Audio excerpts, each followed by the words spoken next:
네, 그럼 이제 본격적으로 시작해 보도록 하겠습니다. 네, 여러분 안녕하세요. 과학기술정보통신부가 주최하고 정보통신기획평가원과 미래양자융합 포럼이 주관하는 2026 IITP 테크앤퓨처 인사이트 콘서트에 참석해 주신 여러분 진심으로 환영합니다.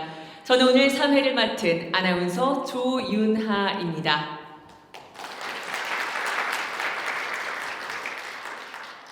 네, 오늘 행사는 퀀텀 AI, 양자와 AI의 융합, 미래를 향한 새로운 연결이라는 주제로 글로벌 양자 산업을 이끄는 핵심 산업들과 또 산학, 학연, 전문가분들이 모여서 퀀텀 AI의 혁신적인 미래를 함께 조망하는 자리로 마련됐습니다. 퀀텀 AI가 기술적 가능성의 영역을 넘어 산업의 필수 선택지로 자리 잡는 전환점이 되기를 기대하며 참석하신 모든 분들이 인사이트를 가득히 얻어가는 시간 되시길 바라겠습니다. 네, 그럼 행사 시작에 앞서서 주요 참석자분들을 소개해 드리겠습니다.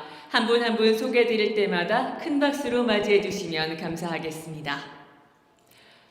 정보통신기획평가원 홍진배 원장님 참석하셨습니다.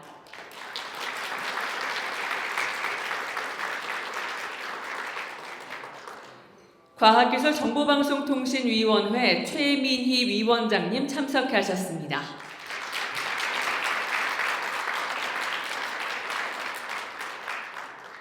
과학기술정보통신부 구혁채 제1차관님 참석하셨습니다.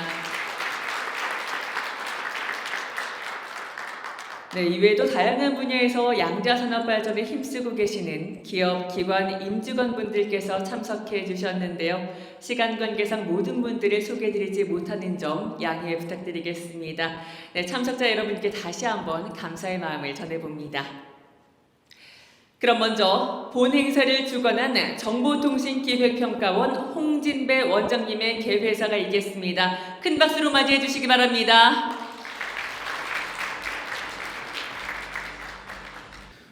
오늘 그 퀀텀 AI, 양자와 AI의 융합, 미래를 향한 연결이라는 도전적인 주제로 2026 IITP 테크앤퓨처 인사이트 콘서트에 오신 모든 분들을 진심으로 환영합니다. 특히 정말 바쁘신 의정활동 중에도 귀한 시간을 내어 참석해 주신 우리 과방의 최민희 위원장님 정말 감사드리고요. 양자에 대해서 이제 책을 쓰셔도 될 정도의 수준에 오르셨습니다.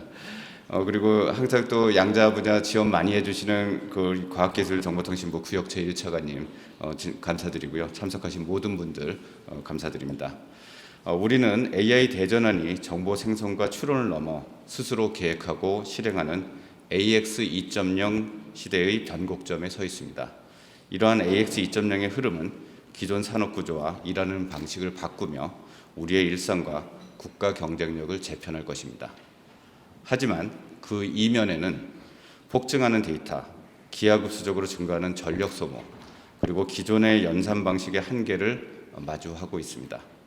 이제 그 지능을 완성할 저전력이면서 압도적인 연산의 힘을 가진 양자와의 만남이 절실한 시점이고, 양자 또한 본격적인 상용화로 가기 위해서는 AI의 융합이 중요합니다. 이것이 바로 지금 우리가 퀀텀 AI에 주목해야 하는 이유입니다.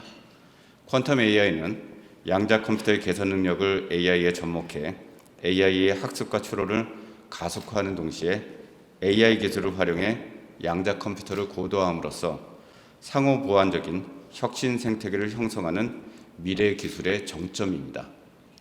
이는 기존 컴퓨터로는 해결하기 어려웠던 복잡한 문제의 최적화와 초고난도 시뮬레이션의 새로운 해법을 제시하고 난치병 치료를 위한 신약 개발에 기여하며 꿈의 소재를 설계해 산업의 근간을 혁신할 것입니다.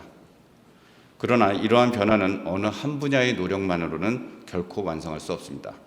양자 하드웨어의 도전, AI의 알고리즘의 고도화, 그리고 이를 산업 현장에 적용하는 응용 기술까지 전주기적인 협력이 필요합니다.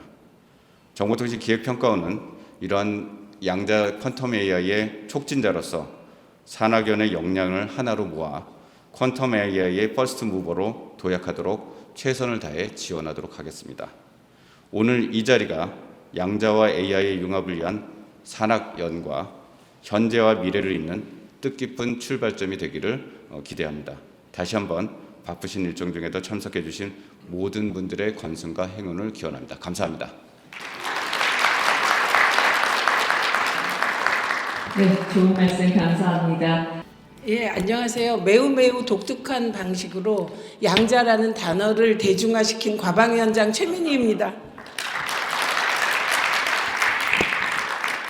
이 자리에 와서 가장 인상적인 것은 양자의 세계에는 국경이 없나 봐요. 태극기가 없고 국민의례가 없어서 그게 매우 인상적이었습니다. 그 국회는 법을 만들고 예산을 편성함으로써 대한민국을 지원하는 기관입니다. 제가 양자 공부를 하게 된 것은 제대로 양자 관련 예산을 편성하고 그리고 법을 제대로 만들기 위한 것이었습니다. 그래서 이번 예산 편성 과정에서는 핵심적이고 꼭 필요한 양자 관련 예산을 편성하도록 제가 구역체 차관님을 너무나 공개적으로 비공개적으로 압박하고 있고요. 그중에 중요한 한 부분은 대학생들이 모여서 양자 관련 동아리를 하고 있더라고요. 그리고 그들의 요구까지 들었습니다. 그래서 그런 예산 편성에도 소홀히 하지 않도록 하겠습니다. 사실 이 자리 IQ가 얼마나 될까요? 이 자리에 모이신 여러분들 IQ.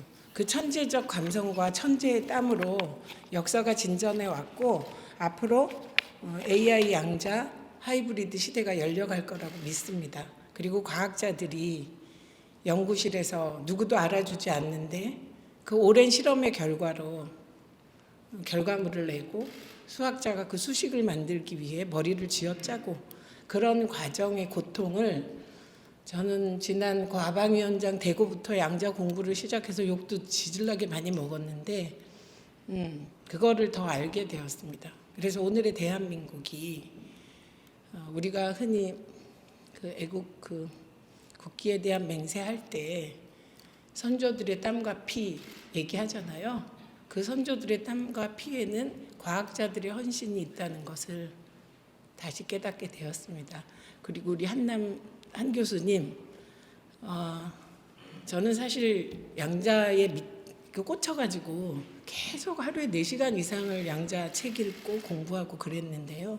다른 걸 전혀 돌보지 못할 정도였어요. 그래서 언론의 비판도 많이 받았는데 그것이 양자라는 단어를 대중화시키고 학생들의 관심을 불러일으켰다는 오늘 말씀이 저에게 매우 큰 위로가 되었습니다. 그리고 이번 예산 편성 과정 그리고 제가 양자 이니셔티브법 발의했거든요. 예, 그것도 꼭 통과시키고 과방위원장직을 마무리하도록 하겠습니다. 여러분 정말 고맙습니다. 열심히 하겠습니다. 네, 양자 교육에 대한 의지를 더욱 굳건히 보여주셨는데요. 네, 안녕하세요. 네, 방금 소개받은 과기정통부 1차관 구혁채입니다. 먼저 정말 귀한 걸음 해주신 최민희 위원장님, 뵐 때마다 이게 압박감보다는 참 감사하다는 말씀도 그렇게 생각이 많이 듭니다. 위원장님 때문에 저도 양자 공부를 겁나게 많이 하고 있는데 감히 따라가지 못하고 있지만 감사드리고 우리 홍진배 원장님 좋은 계기 만들어 주셔서 감사합니다. 저도 공과대학을 나왔잖아요. 저도 공대를 나왔고 저는 전기전자 공부를 했습니다만 작년이 여러분들 아시다시피 양자의 해였잖아요. 그 양자가 나온 지 100년이 되는 해였는데 그 100년 전으로 잠깐 거슬러 올라가면 제가 간간히 말씀을 드리는 건데 그 100년 전에 우리 조선 그때 이제 일제 치하였으니까 이제 조선 여기 우리나라에서도 그 아인슈타인의 상대성 이론이라든지 양자역학에 대해서 국민들께 이렇게 계몽 내지는 이해시키려고 젊은 그 당시에 일본에서 공부했던 그런 유학생분들이 오셔가지고 한국에 또 방학 때 오셔가지고 전국을 돌아다니면서 이렇게 국민들께 가르쳐드리고 했던 그런 시기가 있었습니다. 100년 전에. 저는 지금 상황이 그와 다르지 않다 보거든요. 어떻게 보면 이제 위원장님께서 이제 좀 재미나게 표현해 주셨지만은 어떤 면에서는 그 위원장님이나 저희나 우리 홍진배 원장님이나 어떤 면에서는 이렇게 이 시점에서의 구국의 심정으로 100년 전에 우리 선조들이 했던 것과 그 이상으로 우리가 이 어떤 결단의 시간을 놓치지 않기 위해서 그렇게 고민을 하시고 저희들한테도 이렇게 많은 지침을 주시는 것 같습니다. 약간 다른 얘기인데 저도 이제 30년 넘게 저도 이제 R&D 파트에서 일하고 있지만은 저도 이제 해외에서 근무도 몇 번 해봤습니다만 그 다른 나라랑 교섭을 하게 되잖아요. 미국이랑 또는 유럽이랑 교섭을 하게 되면 이 일반 개인이 얘기하는 것과 똑같습니다. 너 뭐 줄래?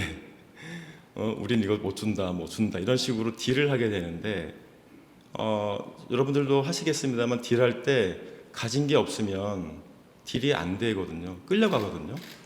저는 그런 걸 많이 봤습니다. 발사체 할 때도 교섭할 때 그랬고 바이오도 그랬고 예전에 나노도 그랬고 할 때마다 뭔가는 우리가 그 기술을 갖고 있지 않으면 말을 못합니다. 끌려갑니다. 이게 지금 AI도 그렇고요. 양자도 그렇고 어떻게 보면 저희가 전환적인 시기에 우리나라가 양보해서는 안 될 기술 분야이거든요. 이 분야가 그런 속에서 우리가 최소한의 우리 어떤 존재감을 넘어서 우리가 미래 우리 아이들한테 우리나라를 온전하게 물려주기 위해서라도 최소한의 우리의 독보적인 기술은 가지고 있어야 되겠다. 그런 생각이 저는 좀 많이 듭니다. 저희 아이도 이공계를 다니고 있고 제가 이제 저희 아이한테 야 그래도 아빠가 최소한 부끄럽지 않은 일을 했다는 정도는 얘기할 수 있어야 되기 때문에 그런 심정이 좀 있습니다. AI 되게 중요하고요. 저도 뭐 잘은 모르지만은 AI가 그 처한 여러 가지 어려운 점들이 있잖아요. 뭐 에너지도 많이 써야 되고 데이터도 많이 들어가야 되고 그런 문제가 있어서 무슨 저전력 반도체도 만들고 또 알고리즘도 개선하고 뭐 최근에 보니까 근본적으로 뭐 어떠한 그 수학적인 그런 어떤 함수 이런 것들도 좀 더 정교화하고 간소화하는 그런 노력들도 많이 하고 있던데 정말 보니까 천재들이 너무나 많으시더라고요.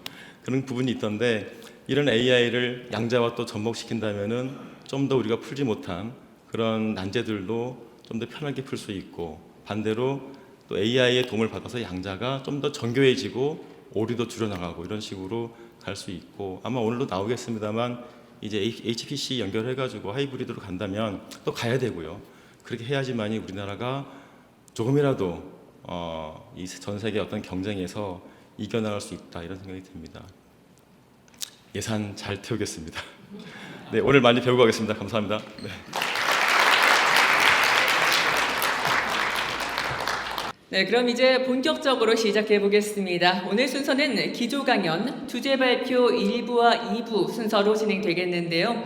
첫 번째 기조 강연은 퀀텀 머신 러닝에 적용된 AI 시장의 변화, 실증 사례를 주제로 칸델라 코리아 김유석 대표 이사님께서 발표해 주시겠습니다. 큰 박수로 맞이해 주시기 바랍니다. 네, 감사합니다. 방금 소개를 받은 칸델라 코리아의 김유석입니다. 테크란 용어도 어렵고 퓨처란 용어도 어려운데 인사이트에다가 콘서트라는 용어까지 더해 놓으셔서 굉장히 어려운 발표가 될 것 같습니다. 칸델라는 프랑스에 있는 포토닉 기반 양자 컴퓨터 회사입니다. 왼쪽에 보시는 것 같은 연구실에서 상온에서 구동될 수 있는 포토닉 기반 컴퓨터를 만들어서 판매를 하고 있습니다. 유럽에 있는 4곳의 큰 데이터 센터에 공급을 하고 있습니다. 2017년도에 처음으로 설립이 되었는데요. 연구소에서 연구하던 포토닉 퀀텀 닷을 가지고 설립을 했었습니다. 때문에 1년 만에 퀀텀 닷을 출시할 수 있었고 현재는 140명 이상의 PhD가 같이 연구를 진행을 하고 있습니다. 특이하게 칸델라는 캐나다 그리고 한국 법인을 만들어서 여러 가지 협업 관계를 형성하고 있는데요. 포토닉 컴퓨터 같은 경우는 반도체 제조 공정과 85% 정도가 제조 공정이 똑같습니다. 그래서 향후에 양산화가 됐을 때 상온에서 돌아가는 컴퓨터 그리고 빛을 활용하기 때문에 굉장히 빠른 부분 그리고 한국의 반도체 2차, 3차 벤더들을 활용할 수 있는 협업 포인트까지 다양한 부분에서 한국 시장을 바라보고 있습니다. 이런 양자 컴퓨터를 얘기함에 있어서 굉장히 먼 미래를 얘기하는 것 같지만 사실은 엔비디아나 TSMC, 삼성과 같은 그 회사들에 대한 얘기를 하고 있다고 저희는 생각을 하고 있습니다.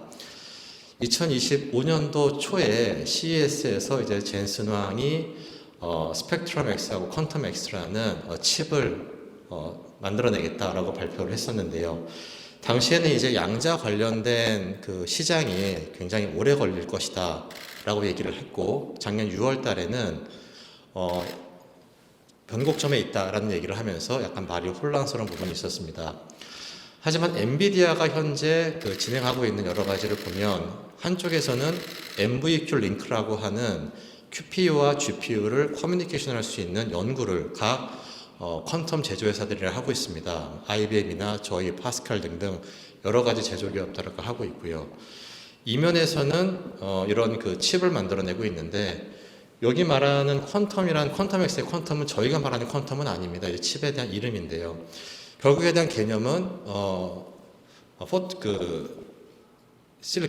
파이버 패브릭 같은 거를 칩에다가 올려서 그 칩 파이버 투 칩에 대한 적층을 빠르게 만들어서 이런 네트워크 장비들과 통신할 수 있는 이제 처리 밴드위스를 넓히겠다는 겁니다. 그럼 그 엔비디아가 이런 그 MVQ 링크라고 하는 양자 컴퓨터와의 커뮤니케이션 프로토콜, 그리고 이런 그 데이터 센터에서 구동될 수 있는 이런 그 고성능 칩들을 이제 왜 만드는가에 대해서 한번 저희가 바라봐야 될 필요가 있을 것 같습니다. 양자 컴퓨터 시장은 2035년까지 굉장히 그 성장할 것이라는 거에는 이견이 없습니다. 대신에 어떻게 성장할 건지에 대한 좀 논란들이나 다른 주장들이 있는 것이죠. 확실한 것은 양자 컴퓨터 자체를 우리가 쓰는 랩탑처럼 판매를 해가면서 크는 시장은 지금은 아니라는 겁니다.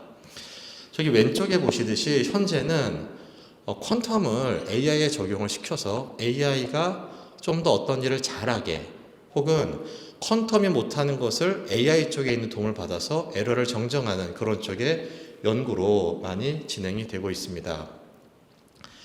그 이후에 이제 양자가 우리를 다시 한번 놀라게 할 시대는 여기 오른쪽에 보시는 것 같이 그동안 컴퓨터들이 풀지 못했던 기후 문제나 헬스케어, 물류, 사이버 시큐리티 같은 것이 있다라고 생각을 합니다. 근데 하드웨어를 이렇게 만드는 시장이 아닌데 왜 양자 컴퓨터 시장에 집중을 해야 되느냐는 이 그래프를 통해서 좀 알 수가 있습니다. 일반적으로 양자 컴퓨터를 그 받아들이는 곡선은 정규 분포를 따라간다고 일반적으로 얘기를 합니다. 그런데 문제는 양자 컴퓨터 시장 같은 경우도 왼쪽에 있는 것 같이 초기에 진입한 사람들이 저 시장의 90%를 선점할 수 있다는 부분입니다. 그 이유는 양자 컴퓨터는 만드는 데 시간이 오래 걸립니다. 그래서 리소스를 확보하기가 굉장히 어렵습니다. 두 번째 더 중요한 문제는 알고리즘 같은 걸 만들기 위한 인력들이 시장에 굉장히 부족합니다. 그래서 우리나라 같은 경우도 인력들을 많이 이제 양성하려는 그런 준비를 하고 있는 것입니다.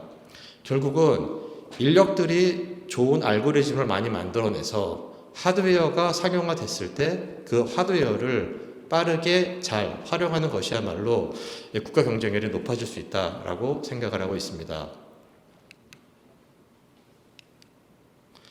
그러면 어떤 부분에 그런 그 집중을 해야 되느냐?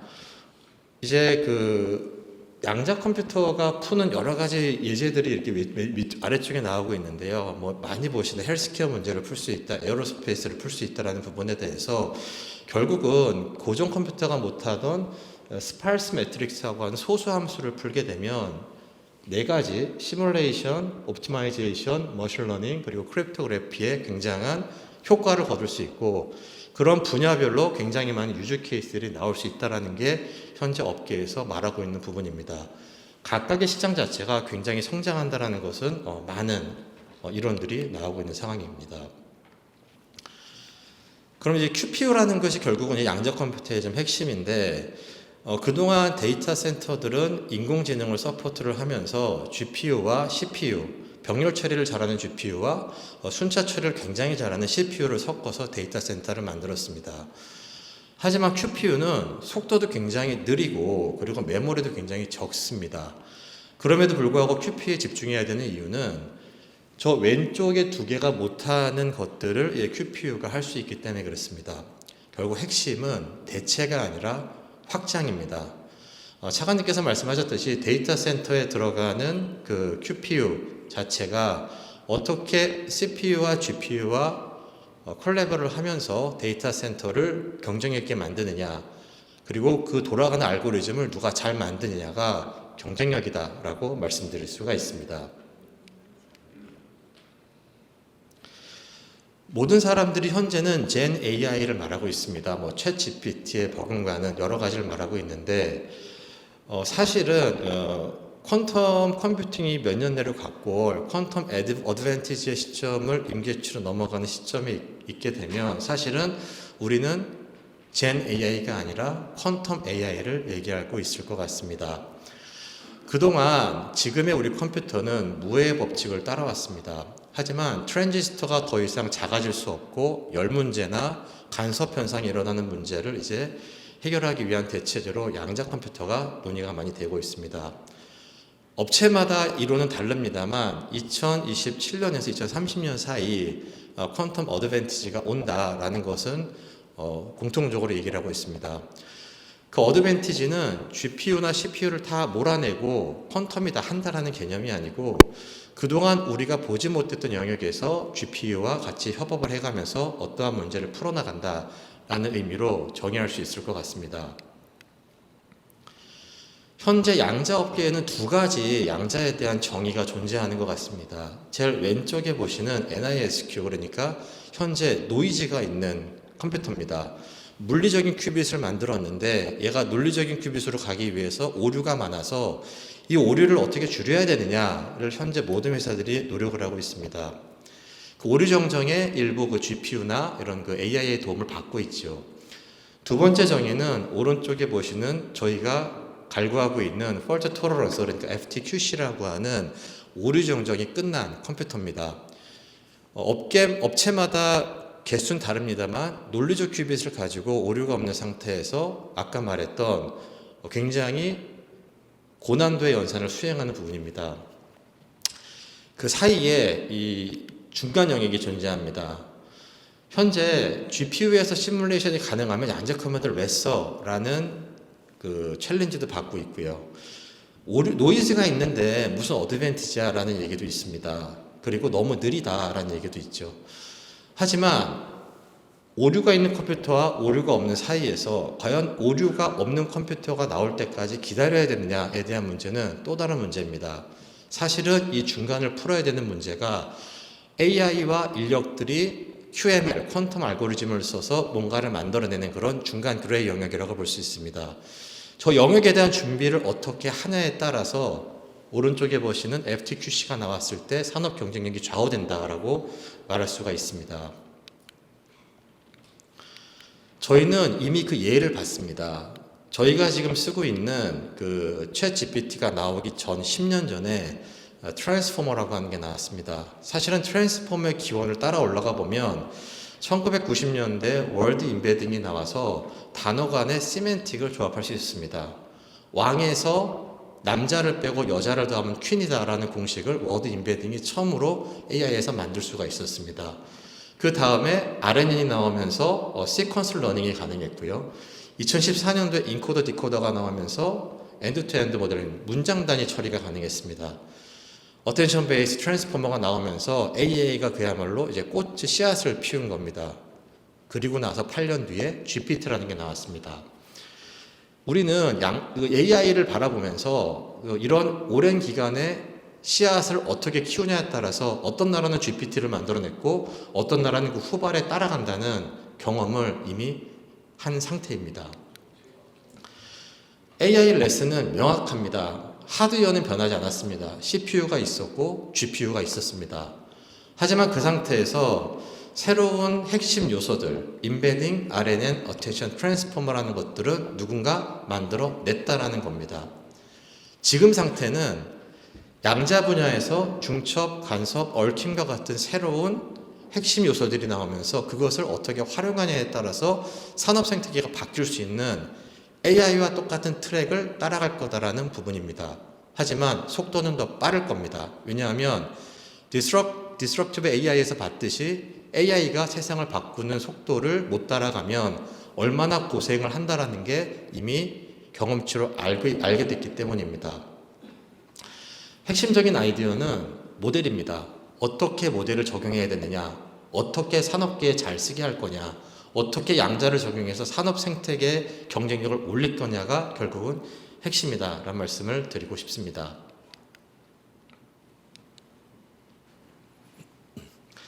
그래서 4가지 분면으로 나눠봤습니다. 현재는 저희가 클래시컬 데이터를 클래시컬 컴퓨팅으로 쓰고 있는 쪽에 집중을 하고 있습니다. 니아에서 만들고 있는 인공지능 데이터를 여러 스타트업들이 학습하는 것은 저 CC 영역에 있습니다. 하지만 집중해 봐야 될 것은 기존에 만든 데이터를 양자 컴퓨터가 학습하는 시대, 그리고 양자 컴퓨터가 만들어내는 데이터를 기존 컴퓨터가 학습하는 시대, 혹은 양자 컴퓨터가 만드는 데이터를 양자 컴퓨터가 학습하는 시대. 즉 저희는 25%의 시대에만 머무르고 있지 않나를 한번 다시 돌아봐야 되는 부분입니다. 양자 컴퓨터를 적용을 했을 때 장점은 연산할 수 있는 스페이스가 늘어난다는 겁니다. 굉장히 복잡한 얘기긴 하지만 기존에 연산했던 공간 자체가 요만했다라 그러면 양자컴을 씀으로 인해서 이만한 공간으로 넓히는 것들을 할 수 있다는 겁니다. 마치 AI에서 데이터를 벡터에 매핑을 시켜서 그 벡터에 매핑시킨 데이터가 챗 GPT를 진화한 것과 같은 똑같은 공간의 확장이 첫 번째 있을 수 있다는 겁니다. 두 번째는 이제 트레이닝 어프로치가 좀 달라집니다. 그래서 퀀텀에 대한 서큐트를 쓴다라든지 그 양자의 방식으로 인해서 결국은 좀 혁신적인 트레이닝 방법론이 나온다는 겁니다. 기존에 이제 RNN이 나왔지만 트랜스포머라는 게 많은 데이터를 갖고 GPT를 만들어낸 것과 유사하게 양자는 조금 더 작은 데이터를 갖고 조금 더 훌륭한 성능을 낼 수 있는 기본적인 특징이 있습니다. 그래서 혁신적인 트레이닝 어프로치를 가질 수 있다라는 게 세 번째 부분이고요. 아까 말씀드렸던 3가지 중첩, 얽힘, 간섭과 같은 그동안 보지 못했고 사용하지 않았던 그런 방식들로 뭔가를 융합할 수 있다는 부분입니다. 결국은 학습을 다르게 할 수 있다. 그리고 다르게 접근해낸다는 게 거기서 나오는 인사이트인 것 같습니다. 한국은 정부의 노력으로 인해서 그 AI 데이터를 굉장히 많이 그동안 축적을 해놨습니다. 이제 그런 데이터들을 버리고 양자 생태계를 가져가자라는 것뿐만 아니라 기존에 있는 데이터들을 양자를 활용해서 어떻게 더 부가가치를 높일 것이냐, 그 높인 알고리즘들을 어떻게 산업에 적용할 건지에 대한 그 고민들을 많이 해봐야 되는 그런 기로에 있다라고 생각이 됩니다.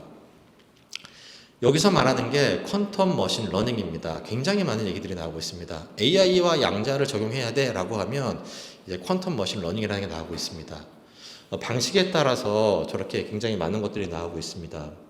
긍정적인 효과가 한 80%가량 있다고 나오고 있는데 문제는 코드가 쉐어링 되지 않습니다. 즉 QML에 대한 주장은 하고 있습니다. 하지만 재현되지 않고 증명하기가 굉장히 어렵습니다. 그럼 과연 이걸 어떻게 해야 되느냐? 저거를 증명할 수 있고 그리고 공개할 수 있고 산업에 적용할 수 있을 만한 프레임워크와 방법론으로 만드는 체계를 갖춰 나가야 됩니다. 이와 같이 누군가 반은 세상을 현혹을 시키는 그런 QML 알고리즘을 가지고 저걸 쫓아가는 부분이 이제 맞냐에 대한 한번 검토를 해야 되는 시기가 아닌가 그런 생각을 해봅니다. 컨델라는 양자 컴퓨터를 제조를 하고 있습니다만 저런 고민에 더해서 멀린이라고 하는 프레임워크를 만들었습니다. 파이토치 기반 AI를 활용하는 개발자들이 QML을 잘 활용할 수 있는 프레임워크인데요. 컨셉은 이렇습니다. 첫 번째는 굉장히 쉬운 그 롤레벨 랭귀지로 한번 시뮬레이션을 해봐라, 알고리즘 자체를. 그 다음에 그거를 GPU에서 한번 엑셀러레이션 해보고 그 GPU에서 효과가 있다라고 하면 그거를 이제 QPU로 적용을 시켜서 실제 구동을 시켜보는 프레임워크입니다.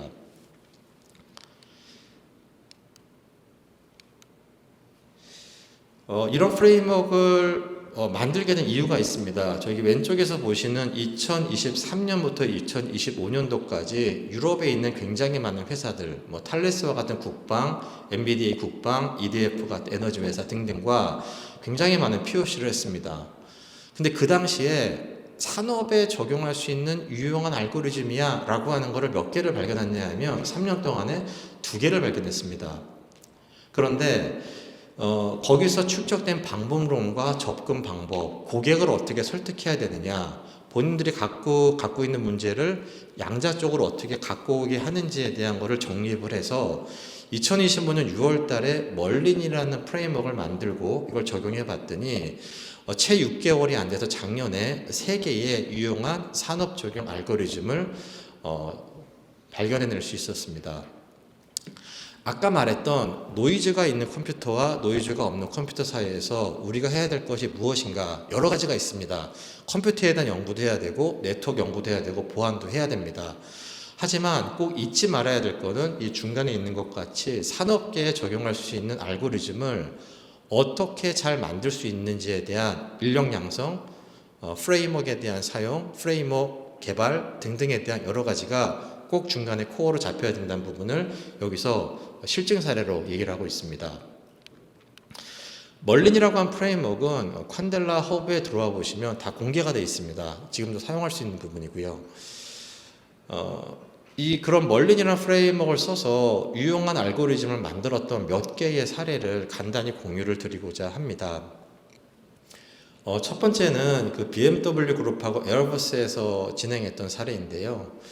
향후에 그 자율주행이 된다라든지 그런 상황이 발생을 했을 때 저런 낮에 찍은 이미지는 굉장히 많습니다. 그런데 야간 이미지는 그걸 카메라를 찍어도 할루시네이션이 일어나죠. 왜냐하면 낮에는 단일 광원을 활용을 합니다. 태양을 굉장히 활용을 하기 때문에 광원 자체가 하나인 반면에 저녁에는 광원이 굉장히 여러 개여서 건물에서 반사되는 빛들, 가로등 붓빛, 차량 반사 빛들을 섞다 보면 굉장히 많은 할루시네이션 이미지가 일어나게 됩니다. 반대로 아예 빛이 없는 그 시골 같은 데 가게 되면 달빛 같은 굉장히 미미한 불빛에 의존을 하게 되는 거죠. BMW랑 에어버스에서 저런 향후를 위해서 한번 낮에 있는 이미지를 밤에 있는 이미지로 한번 변환해 볼 수 있겠냐라는 실험을 해본 결과입니다. 저 오른쪽 위에 보시는 게 그 기존에 있는 현존하는 그 CNN이나 여러 가지 인공지능 방식으로 변환한 부분인데, 저 오른쪽 위에 끝에 보시는 2개의 라이트가 나오는 걸 보실 수가 있습니다. 사실은 저거는 낮의 이미지에 광원으로서가 있는 게 아니라 어떤 그 차량 카메라 유리에 비친 부분이 할루시네이션을 일으킨 겁니다. 저거를 기존 컴퓨터들이 분석을 해서 뭔가 이미지를 변환시키기에는 좀 한계가 있는 부분입니다. 거기다가 이제 양자 레이어를 넣은 겁니다. 이 레이어를 넣었다는 의미는 기존의 인공지능 같은 걸 양자 컴퓨터에 바꾼 게 아니라 AI 머신러닝이 돌아가는 레이어의 일부를 퀀텀 레이어를 넣은 겁니다. 이제 그랬더니 이런 그 할루시네이션이 좀 적어지는 효과가 있었다라는 가능성을 본 것입니다. 아까도 말씀드렸듯이 이제 국내에 쌓인 굉장히 많은 데이터들을 활용함에 있어서 우리가 이거를 다 이런 식으로 찍을 거냐 아니면 이런 알고리즘 쪽으로 뭔가 개발을 해볼 거냐는 우리가 한번 고민해야 될 문제입니다. 이런 데이터들은 글로벌 테크 기업에서 굉장히 많이 필요로 하는 데이터가 될 것입니다. 그런데 이거를 다시 국가 예산을 들여서 만드는 부분은 좀 무리가 있다라고 보여지는 부분입니다.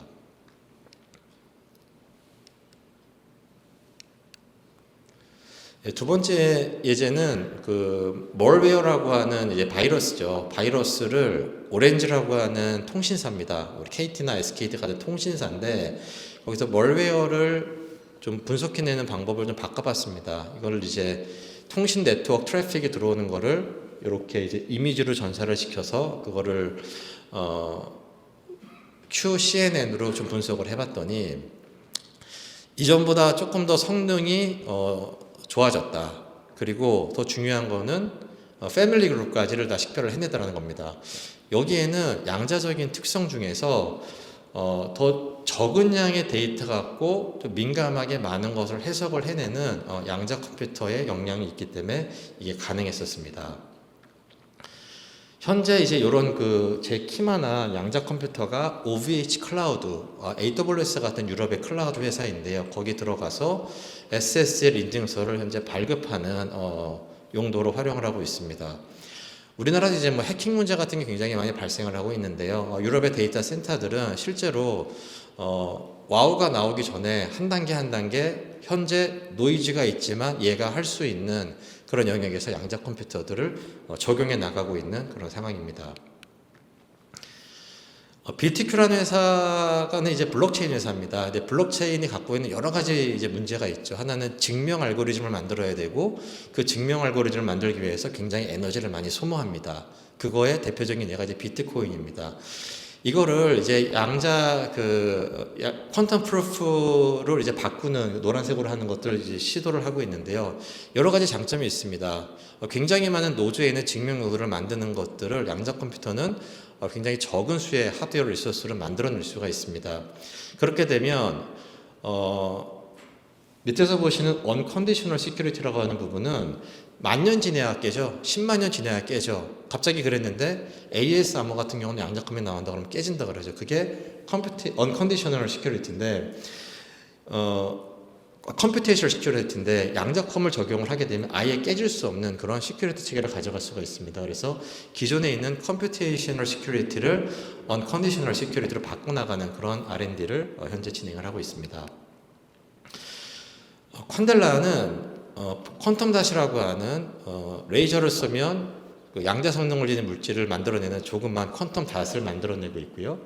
그리고 퀀텀 컴퓨터를 만들고 있고요. 그리고 오픈 소스 프레임워크 그리고 알고리즘, 클라우드까지 만드는 이제 풀스택 회사를 지향을 하고 있습니다. 저희가 접근하는 방식은 여태까지 말씀드렸던 것, 퀀텀 컴퓨터를 위에 두고 그리고 HPC 그리고 AI를 3축으로 섞은 그 하이브리드 AI 퀀텀 방향을 지향을 하고 있습니다. 현재는 이런 그 다양한 그룹들과 아까 말한 알고리즘을 증명해내는 쪽으로 실증을 하고 있고요. 오른쪽 아래 보시는 곳에 그 상온에서 구동될 수 있는 양자 컴퓨터를 현재 공급을 해서 데이터 센터도 협업을 하고 있습니다. JNC는 프랑스에 있는 그 데이터 센터를 관장하는 쪽이고요. XIO는 EDF라고 하는 에너지 그룹에 있는 데이터 센터, OVH는 AW 같은 클라우드 센터, 스케일웨이는 통신사가 가지고 있는 데이터 센터입니다. 결국은 국가에서 운영하는 곳, 에너지, 그리고 클라우드, 그리고 통신까지 각각의 핵심적인 양자 컴퓨터가 주로 쓰일 만한 부분 기업들이 데이터 세트를 만들면서 양자 컴퓨터를 받아들여서 본인 사업의 알고리즘을 실증하는 그런 식으로 유럽에서는 실증이 이루어지고 있습니다.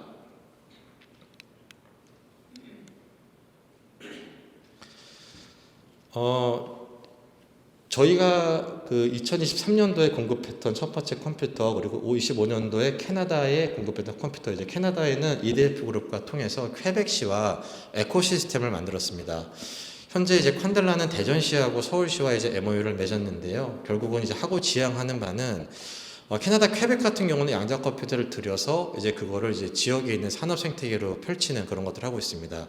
그러기 위해서는 저희가 교육도 시켜야 되고 아까 말한 알고리즘도 가져가야 되고 실증도 해야 되는 여러 가지 이제 일들이 있는데 그런 퀘벡주가 지금 하고 있고요. 이제 오른쪽에 보시는 게 이제 TGCC라고 하는 이제 프랑스에 있는 기관에다가 작년에 공급한 부분입니다. 여러분들이 생각하는 양자 컴퓨터는 굉장히 이제 큰 규모의 어떤 그 기계 장치를 생각을 하실 겁니다. 하지만 포토닉 방식 컴퓨터는 여러 가지 장점을 이제 압축을 해 놓은 건데요. 이렇게 렉 방식으로 되어 있고 굉장히 조립이 쉽습니다. 제조에는 한 10개월이 걸리고 설치에는 한 이틀 정도가 걸립니다. 양자 컴퓨터는 여러 가지 방식이 있습니다. 뭐 초전도 방식도 있고 이온 트랩 뭐 굉장히 많이 있는데 퀀델라가 갖고 있는 광 방식의 장점을 네 가지로 요약하면 이렇습니다. 첫 번째는 굉장히 빠른 속도의 컴퓨테이션이 가능하다는 겁니다. 공대를 안 나오신 분도 세상에서 가장 빠른 물질이 빛이라는 건 다 아실 겁니다. 빛은 가장 빠른 물질이죠. 그렇기 때문에 이제 빛의 속도로 광을 잡아서 광에다가 양자적인 성능을 부여를 해서 얘를 연산을 하기 때문에 스피드가 이제 굉장히 빠르게 연산이 가능하다는 부분입니다. 연산 처리 같은 경우는 이제 다른 방식의 컴퓨터랑 비교를 해봐도 더 빠른 부분이고요. 두 번째는 양자 컴퓨터가 지금 고전하고 있는 거는 물리적인 큐빗을 오류가 없는 논리적인 큐빗으로 바꾸는 겁니다. 현재 우리가 사용하는 컴퓨터도 오류 정정을 합니다. 10, 10을 보냈는데 얘가 1인지를 모르기 때문에 1을 보낼 때 1을 3번 보내서 1, 0이 오면 1이야 라고 해서 오류 정정하는 로직이 여러분들 컴퓨터에 들어가 있습니다. 그래서 피지컬 큐빗을 로지컬 큐빗으로 바꾸는 게 굉장히 중요한데 그 레이시오가 중요합니다. 과연 물리적 큐빗 몇 개를 만드는 게 한 개의 논리 큐빗으로 바뀔 수 있느냐가 너무너무 중요한데 콴델라 같은 경우는 8개에서 20개 사이 정도가 레이시오로 지금 증명을 한 상태입니다. 그래서 컴퓨터 사이즈가 여기서 좌우가 됩니다. 뭐 어떤 방식 같은 경우는 120만 개의 피지컬 큐빗이 있어야 한 개의 논리 큐빗이 나오는 방식도 있죠. 결국은 여러분들이 기사를 볼 때 큐빗이 몇 개야, 1000개, 1000만 개야, 100만 개야가 중요한 게 아니라 그런 피지컬 큐빗을 논리적 큐빗으로 전환시키는 비율이 어떠냐가 사실은 더 중요한 부분입니다. 세 번째는 위에서 보셨던 모듈러리티인데 이게 상용화가 들어가고 제조가 들어가게 되면 모듈 방식으로 돼 있지 않으면 산업적인 그 확장이 굉장히 좀 아마 어려워질 겁니다. 그리고 제조, 아까 말씀드렸듯이 기존에 있는 산업 인프라를 얼마나 활용할 수 있느냐 80에서 85% 정도 반도체 제조 공정이 똑같다라고 하면 국내에 LG, 삼성 그리고 그 밑에 있는 세컨, 서드 파운더리랑 협업할 수 있는 포인트가 굉장히 많아질 겁니다. 그런 제조 역량도 굉장히 중요한 부분이 되겠습니다. 아까 모듈러리티를 말씀을 드렸는데 뭐 간단하게는 이렇게 세 가지로 되어 있습니다. 포톤을 만들어내는 포톤 소스, 퀀텀 닷이라고 하는 장치, 그리고 이거를 이제 조정하는 딜레이를 시키는 먹스 같은 이제 인터커넥터 장치, 그리고 회로 이렇게 세 가지로 구성이 되어 있고요. 저게 아까 있는 렉에 들어가서 뺐다 끼웠다를 하게 되어 있습니다. 콴델라 컴퓨터의 장점은 24큐빗짜리 컴퓨터를 사서 48큐빗으로 업그레이드 할 때 옆에 붙이면 되는 방식입니다. 왜냐하면 뒤가 파이버로 연결이 되어 있기 때문에 그렇습니다. 소자도 빛으로 활용하고 이 빛 자체는 그 파이버를 탈 수 있기 때문에 그거에 대해서 조금 플렉서빌리티가 있는 그런 장점을 가지고 있습니다. 전력도 굉장히 적게 소모하는 장점이 있고요. 콴델라가 이런 그걸 산업계에 적용할 때 굉장히 좀 양자 컴퓨터 그래도 어렵기 때문에 이제 모든 걸 다 공개해 놨습니다. 콴델라 허브에 가시면 저희 있는 기술을 보실 수 있고요. 트레이닝 센터에서 교육도 받을 수 있고요. 클라우드에 가시면 QPU를 이제 볼 수 있습니다. 저희 콴델라 포토닉 방식 같은 경우는 사용률이 가동률이 한 90% 이상 됩니다. 그러니까 쿨타임이 굉장히 적은 장점을 가지고 있는 특성을 가지고 있습니다. 양자 컴퓨터가 상용화 됐는데 이거를 보정하기 위해서 캘리브레이션을 뭐 며칠씩 한다 이런 것들은 나중에 산업 생태계를 확장할 때 굉장히 큰 저해 요소가 될 것이기 때문에 그렇습니다. 그래도 어려워합니다. 그래서 유럽이나 저희가 한국도 마찬가지인데 파트너들을 모집을 하고 있고요. 이런 콴델라 QAP를 하고 있습니다. 먼저 어떤 니즈가 있는지부터 실제로 퀀텀 장치를 만드는 것까지에 대한 것들을 산업 쪽이랑 같이 진행을 하고 있는 상황입니다. 네, 이상 발표를 마치겠습니다. 감사합니다. 네, 좋은 발표 감사합니다. 이어서 발표와 관련해서 질문을 한 분만 받도록 하겠습니다. 질문해 주신 분께는 이제 소정의 상품도 나가기 때문에요. 여러분 지금 가지고 계신 질문 바로바로 해소하고 가시면 좋을 것 같습니다. 질문 있으신 분께서는 손을 들어주시고요. 소속과 성함 말씀 주시면 좋겠습니다. 질문 있는 분 있으실까요? 너무 좋은 발표 감사합니다. 주식회사 QAI의 황명호 이사이고요. 제가 좀 궁금한 거는 현재 출시되어 있는 큐빗 사이즈랑 향후 출시될 그런 큐빗의 로드맵 부분이 좀 어떻게 되는지 그거 좀 여쭤보겠습니다. 네, 현재는 12큐빗짜리 컴퓨터를 판매를 하고 있고요. 내년까지 48큐빗까지 이제 컴퓨터가 판매가 됩니다. 직관적 비교로 콴델라가 보고 있는 퀀텀 어드밴티지는 40큐빗으로 보고 있고요. 저희 방식으로 비교를 하게 되면 30큐빗이 9000 CPU 코어를 대체를 한다고 보시면 됩니다. 31큐빗은 18,000으로 더블 올라가기 때문에 저희는 다른 방식, 아까 말한 레이시오 이런 것들로 인해서 한 어드밴티지는 40 그리고 30큐빗 정도는 9000 CPU 고로 보시면 되고 내년까지 48큐빗을 만들어내고 2030년까지는 100 로지컬 큐빗을 있는 컴퓨터를 이제 만들어내는 것을 로드맵을 하고 있습니다. 네, 안녕하세요. 파스칼 코리아 아시아 퍼시픽의 이우준이라고 합니다.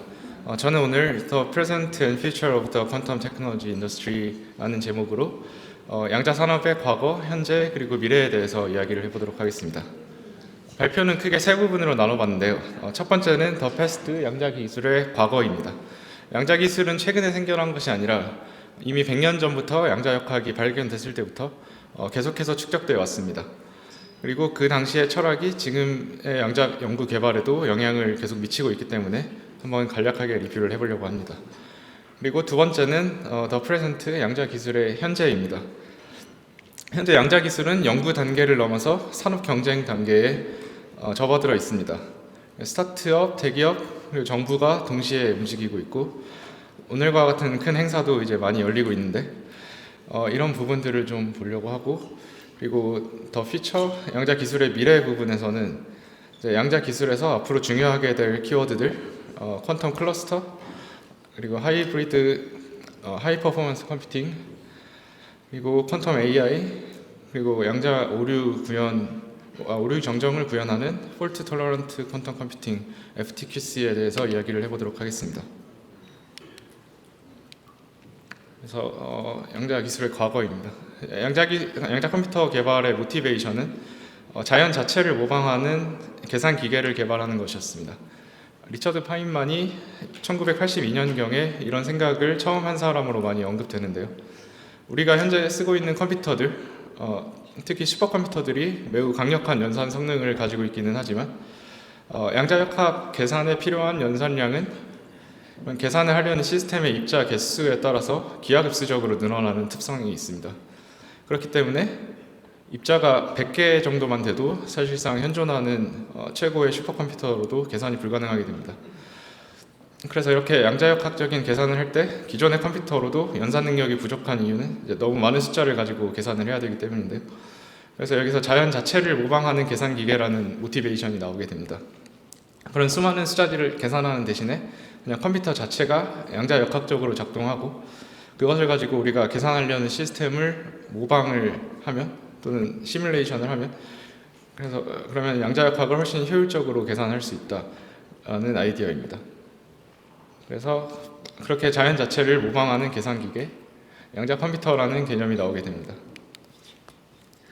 특히 이런 양자역학적인 계산이 많이 필요한 분야는 대표적으로 이런 많은 원자들로 이루어져 있는 고체 물질이나 또는 분자들 이런 물질들의 특성을 계산해야 되는 신소재, 제약 등의 분야들이 있습니다. 이런 고체나 분자들은 원자들의 조합으로 이루어져 있고 원자 하나하나도 또 양성자, 중성자, 전자 등의 더 작은 입자들로 이루어져 있습니다.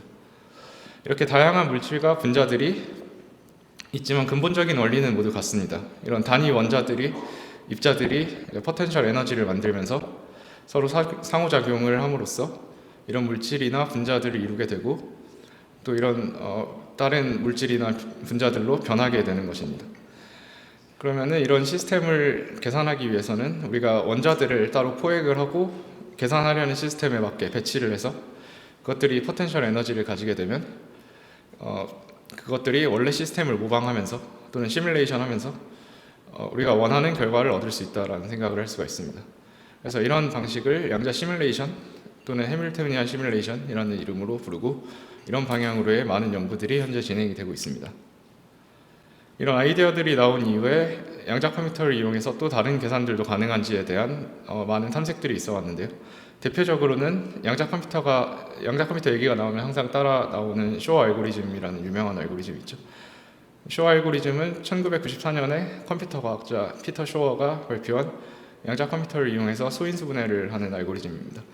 숫자가 커질수록 소인수 분해에 필요한 계산량이 기하급수적으로 늘어나기 때문에 기존의 컴퓨터로는 다항 시간 내에 풀 수 없는 어려운 문제가 됩니다. 이 소인수 분해가 특히 중요한 이유는 이제 암호학에서 많이 사용되기 때문인데 특히 RSA라는 암호화 방식이 이 소인수 분해 계산의 어려움을 이용하는 것으로 알려져 있고 그렇기 때문에 이제 많이 다루어지고 있고요. 사실 요즘은 RSA 말고 뭐 다른 진화된 방식들도 많이 쓰긴 합니다. 근데 쇼와 알고리즘이 나옴으로써 이제 양자 컴퓨터의 연산으로 특히 양자 중첩 현상을 이용해서 이 소인수 분해를 훨씬 효율적으로 할 수 있고 다항 시간 내에 많은 어떤 소인수 분해를 할 수 있다는 것이 알려지게 됐습니다. 그래서 양자 컴퓨터가 나오면은 뭐 이론적으로는 많은 곳에 암호 체계가 깨질 수 있다라는 말도 나오게 됐고요. 그리고 이제 쇼와 알고리즘 외에도 뭐 글로벌 알고리즘이라거나 도이치 알고리즘 그리고 최근에 VQE나 QA, OA라고 불리는 많은 알고리즘들이 나오고 연구가 되고 있습니다. 그리고 양자 기술의 현재입니다. 이 양자 컴퓨터가 점점 실험적으로도 구현이 성공하게 되면서 2000년대부터 양자 컴퓨터 스타트업들도 실제로 생겨나게 됩니다. 초반에는 아무래도 하드웨어 관련 스타트업들이 많았고 그 후로 소프트웨어 회사들 그리고 풀스택 회사들이 많이 생겨났고 또 퀀텀 커뮤니케이션 그리고 퀀텀 시큐리티, 퀀텀 센싱, 이미징 쪽 회사들도 많이 생기게 됐습니다. 그리고 현재 하드웨어나 풀스택을 만드는 회사들이 플랫폼별로 이렇게 많은 회사들이 나와 있는 상황입니다. 그래서 이런 많은 경쟁과 그리고 사실은 협력들도 동시에 진행이 되고 있는데요. 예를 들어서 파스칼은 엔비디아와 협력해서 파스칼의 중성원자 양자 컴퓨터 QPU를 엔비디아의 양자 플랫폼인 쿠다Q에 연결하는 프로젝트가 진행되고 있습니다. 그렇게 함으로써 양자 컴퓨터를 기존의 개발자들의 생태계 안으로 끌어들이는 것이 가능해지게 됩니다. 이런 식으로 이제 양자 기술은 독립된 연구 장비로서보다도 기존의 HPC 인프라의 일부로 점차 통합이 되고 있는 추세입니다. 그리고 현재 세계적으로 양자 기술 시장은 수백억 달러 규모로 성장을 하고 있고 이제는 단순한 기술 개발 경쟁이라기보다 이제 국가 전략 경쟁의 단계로 접어들게 됐습니다. 그래서 미국, 유럽, 중국, 일본, 인도 등의 주요 국가들은 양자 기술을 반도체, AI와 함께 핵심 전략 기술로 선정을 하고 대규모 투자를 집행하고 있습니다. 양자 기술의 발전을 통해서 뭐 신약 개발 속도를 획기적으로 단축한다거나 차세대 배터리 소재를 더 빠르게 발견하거나 또는 국방 암호 체계를 선제적으로 확보하는 방식을 통해서 이제 기업 경쟁력을 넘어서 국가 경쟁력의 격차로 이어질 수가 있게 됩니다. 그래서 지금의 양자 경쟁은 기업 간의 기술 경쟁뿐만이 아니라 생태계, 인프라, 인재를 모두 포함한 장기적인 패권 경쟁에 가까워지고 있습니다. 그리고 양자 기술의 미래 부분입니다. 양자 산업은 아직 완성된 기술이 아니라 빠르게 진화하는 과정에 있습니다. 특히 중요하게 생각되는 네 가지 키워드들이 있는데요. 첫째는 양자 클러스터, 그리고 둘째는 하이브리드 HPC, 그리고 셋째는 퀀텀 AI의 융합, 그리고 마지막은 FTQC, 즉 양자 오류 정정이 적용된 결함 허용 양자 컴퓨터입니다. 최근에 양자 클러스터라는 개념이 중요해지고 있는데요. 이 양자 클러스터는 정부, 학계, 산업, 스타트업이 한 지역 또는 한 국가에서 긴밀하게 협력하는 구조를 의미합니다. 양자 컴퓨터는 매우 정밀한 환경을 요구합니다. 데이터 센터급 전력, 냉각, 진동 차폐, 광학 제어 장비, 그리고 이를 운영한 전문 인력 등등이 모두 필요한데요. 여기에 더해서 알고리즘 개발자와 산업 파트너들이 함께 참여해야 실질적인 응용이 가능하게 됩니다. 즉 하드웨어만으로는 충분하지 않고 하나의 생태계가 필요해지게 되죠. 그래서 이런 이유로 양자 클러스터는 반도체 산업의 팹 클러스터처럼 전략적 인프라의 성격을 갖게 되고 앞으로 국가 경쟁력을 좌우하는 핵심 기반이 될 것으로 전망되고 있습니다. 파스칼의 산업협력 사례를 보면 양자 기술이 이미 단일 기업의 단계를 넘어서서 협력 단계에 진입한 것을 볼 수 있습니다. 예를 들어서 멀티피직스 시뮬레이션 최적화, 그리고 재료 발견과 같이 계산 복잡도가 높은 문제들은 기존 방식들로는 한계가 있기 때문에 양자 알고리즘을 통한 새로운 접근을 시도를 하고 있습니다. 이를 통해서 제품 설계 효율을 높이고 기술 혁신을 가속화하는 것이 목표입니다. 그리고 두 번째로 중성원자 양자 컴퓨터의 핵심 기술 협력입니다. 광학과 전자 부품 등의 가치 사슬 전반에서 협력 기회를 모색함으로써 양자 하드웨어의 산업화를 앞당기고 글로벌 공급망을 강화하려는 전략이라고 볼 수 있습니다. 현재 전 세계적으로도 다양한 양자 클러스터가 구축되고 있는데요. 미국은 대형 연구소와 기업이 협력하는 허브 구조, 그리고 영국과 유럽은 국가 단위 연구 프로그램을 통해서 연구 비즈니스 생태계를 구축하고 있습니다. 그리고 인도와 캐나다도 이제 퀀텀 밸리와 같은 허브를 구축하면서 인재 양성 그리고 산업화 같은 것들을 추진하고 있습니다. 이제 양자 기술이 더 이상 순수 기초과학 영역이 아니라 경제적 가치 창출과 산업 기술로 인식되고 있는 것을 확인할 수 있습니다. 미국의 경우에는 IQMP라는 허브가 있고요. 양자 및 마이크로 일렉트로닉스 기술을 통합하는 대규모 혁신 단지입니다. IBM, 디락, 달파, 인플렉션, 사이컨텀 그리고 파스칼 등의 기업들과 기관이 참여를 해서 장기적인 경제적 파급 효과를 목표로 설계됐고요. 그리고 국립 양자 시설, 알고리즘 센터 그리고 달파 협력 테스트베드 등이 포함되어 있고 양자 컴퓨팅과 마이크로 일렉트로닉스에 대한 글로벌 투자 그리고 연구 개발 상용화를 위한 기술 클러스터로 설계가 돼서 혁신 생태계를 조성할 것으로 예측되고 있습니다. 주정부와 연방 정부가 함께 운영하는 구조고 단순히 기술 실험을 넘어서 산업 생태계 구축 프로젝트라고 볼 수 있습니다. 그리고 인도의 아마라바티 퀀텀 밸리가 있는데요.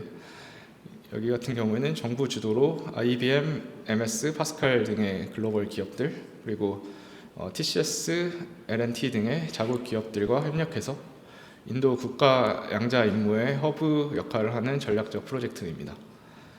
양자 기술 경쟁력 확보에 경제적 가치를 동시에 창출하는 확보와 경제적 가치를 동시에 창출하는 것을 목표로 하고 있고요. 그리고 양자 기술 분야에서 글로벌 연구 그리고 산업 중심지로 자리매김하는 것을 목표로 하고 있습니다. 그리고 현재 개방형 양자 테스트베드 구축 그리고 IBM 퀀텀 시스템 2와 같은 양자 컴퓨터를 설치하는 것 등이 계획이 되어 있습니다. 다음 키워드는 이제 양자와 기존의 HPC, 즉 하이 퍼포먼스 컴퓨팅이 결합된 하이브리드 HPC입니다. 파스칼의 퀀텀 HPC 프로젝트는 이러한 필요성에 맞춰서 양자 컴퓨팅을 기존 슈퍼컴퓨팅 환경과 통합하려는 시도라고 볼 수 있습니다. 양자 컴퓨터를 HPC 인프라 안에 포함시켜서 워크플로우 중에서 기존의 슈퍼컴퓨터가 잘하는 부분은 슈퍼컴퓨터에게 시키고 양자 컴퓨터가 잘하는 부분은 양자 컴퓨터에 시킴으로써 리소스를 최대한 활용하려는 구조고요.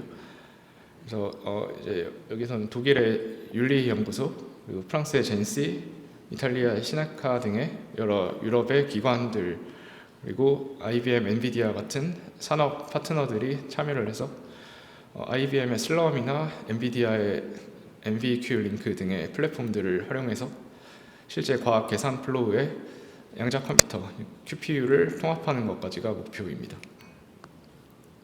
그래서 하이브리드 HPC의 핵심은 역할 분담입니다. 기존의 계산 문제들의 난이도는 CPU나 GPU를 기준으로 다항 시간 내에 연산이 가능한지들을 가지고 PNP, NP-하드 등으로 문제의 난이도를 분류했었는데요. 양자 컴퓨터가 나오게 되면서 이 분류를 조금 다르게 생각할 수 있게 됐고 양자 컴퓨터가 효율적으로 계산할 수 있는 이런 BQP 같은 분류를 생각할 수 있게 됐습니다. 그렇기 때문에 이제 고전과 양자를 상호 보완적으로 사용해서 HPC는 범용 계산을 수행하고 GPU는 대규모 병렬 연산을 수행하고 QPU는 양자 특성을 활용할 수 있는 특정 문제들을 처리함으로써 전체 시스템의 효율을 높이고 비용 대비 성능을 개선하는 방향으로 작동할 수 있을 것으로 기대하고 있습니다. 그리고 미래 컴퓨팅 워크플로우는 이런 맥락에서 단일 프로세서 중심이 아니라 다양한 컴퓨팅 자원이 연결된 구조가 될 것으로 예측되고 있습니다. CPU, GPU 그리고 또 뉴로모픽 컴퓨팅이나 시뮬레이티드 어닐러 같은 특수한 프로세서들 그리고 퀀텀 프로세서가 하나의 워크플로우 안에서 협력하게 됩니다. 그래서 사용자가 문제를 정의하면 시스템 리소스 매니저가 자동으로 적절한 자원의 작업을 배분하는 구조가 될 것이고요. 이런 환경에서는 양자 컴퓨터가 자연스럽게 HPC 생태계에 통합될 수 있습니다.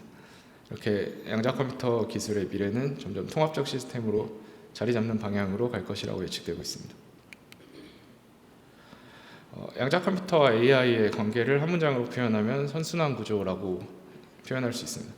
현재 AI는 엄청난 연산량과 전력을 요구하고 있고 모델이 커질수록 학습 비용과 에너지 소비는 기하급수적으로 증가하고 있습니다. 이런 상황에서 양자 컴퓨팅은 연산 속도, 표현력, 정확도 면에서 양자 컴퓨터의 유리한 연산들을 담당해서 효율적으로 수행하거나 또는 데이터를 양자 상태로 인코딩하는 방식으로 새로운 특성 공간을 제공함으로써 AI의 병목을 완화할 수 있는 가능성을 제시하고 있습니다. 반대로 AI가 양자 컴퓨터의 제어나 오류 보정 또는 실험 데이터 분석 등에 활용될 수 있어서 양자 시스템의 성능 향상을 돕고 있기도 합니다. 이제 퀀텀 AI가 효과적일 것으로 기대되는 분야 중에 하나로 미분 방정식이 있는데요. 모두들 아시다시피 미분 방정식은 물리학이나 공학이나 또는 금융 모델링 등의 다양한 분야에 기반이 되고 있습니다. 기존에는 물리 기반 신경망, 즉 PINN과 같은 방법을 사용해서 미분 방정식을 근사적으로 풀어왔습니다. 그러나 양자 회로를 활용한 접근법은 동일한 문제를 더 효율적으로 표현할 수 있는 가능성을 보여주고 있습니다. 특히 특정 구조의 문제에서는 고전적 신경망이 많은 노드를 필요로 하는 반면에 양자 회로는 상대적으로 압축된 표현이 가능해서 또 필요한 훈련 횟수를 줄일 수도 있다는 가능성이 이제 나오고 있어서 그런 예상들이 되고 있습니다. 그리고 또 퀀텀 AI가 효과적일 것으로 기대되는 분야로 DFT, 밀도 범함수 이론이 있는데요. 신약 개발과 신소재 연구에서는 전자 밀도 계산이 핵심입니다. 이런 분야에서 DFT는 널리 사용되는 방법이지만 정확성과 계산 비용 사이에 균형이라는 한계를 가지고 있습니다. 양자 컴퓨터는 전자 상호작용을 더 자연스럽게 표현할 수 있기 때문에 DFT 모델을 보완하는 역할을 할 수 있을 것으로 기대되고 있습니다. 예를 들어서 양자 프로세서에서 추출한 특성들을 CPU로 계산되는 고전 모델과 결합하면 예측 정확도를 높일 수 있는 가능성이 나오기도 했고요. 그래서 모든 계산을 양자로 수행하기보다는 이런 필요한 부분만 양자로 보강하는 말하자면 하이브리드 방식이라고 할 수 있고 이런 방식이 산업 적용 측면에서도 보다 현실적인 접근이라고 볼 수 있습니다. 또 이제 다른 분야로 그래프 머신러닝이 있을 수 있는데요. 그래프 기반 데이터는 물류 네트워크, 금융거래, 에너지 그리드, 소셜 네트워크 등의 다양한 산업에 존재합니다. 이런 구조적 데이터를 효과적으로 처리하는 것이 중요한 과제고요. 양자 컴퓨터에서 최근에 많이 다루어지는 퀀텀 에볼루션 커널 같은 방법은 그래프 구조의 특성을 새로운 방식으로 인코딩할 수 있는 가능성을 보여줍니다. 일부 연구에서는 특정 문제에서 최대 1000배의 속도 향상이라거나 머신러닝 학습 시간의 95% 단축, 그리고 최대 32%의 정확도 향상 가능성 등이 제시되고 있기도 합니다. 물론 아직 초기 단계이기는 하지만 만약에 특정 산업 영역에서 의미 있는 속도 개선이나 비용 절감이 실제로 확인된다면 매우 큰 파급 효과가 있을 것으로 예상됩니다. 특히 에너지, 제조, 금융, 제약 분야는 계산 효율의 작은 개선도 큰 경제적 가치를 창출할 수 있는 영역이라고 볼 수 있습니다.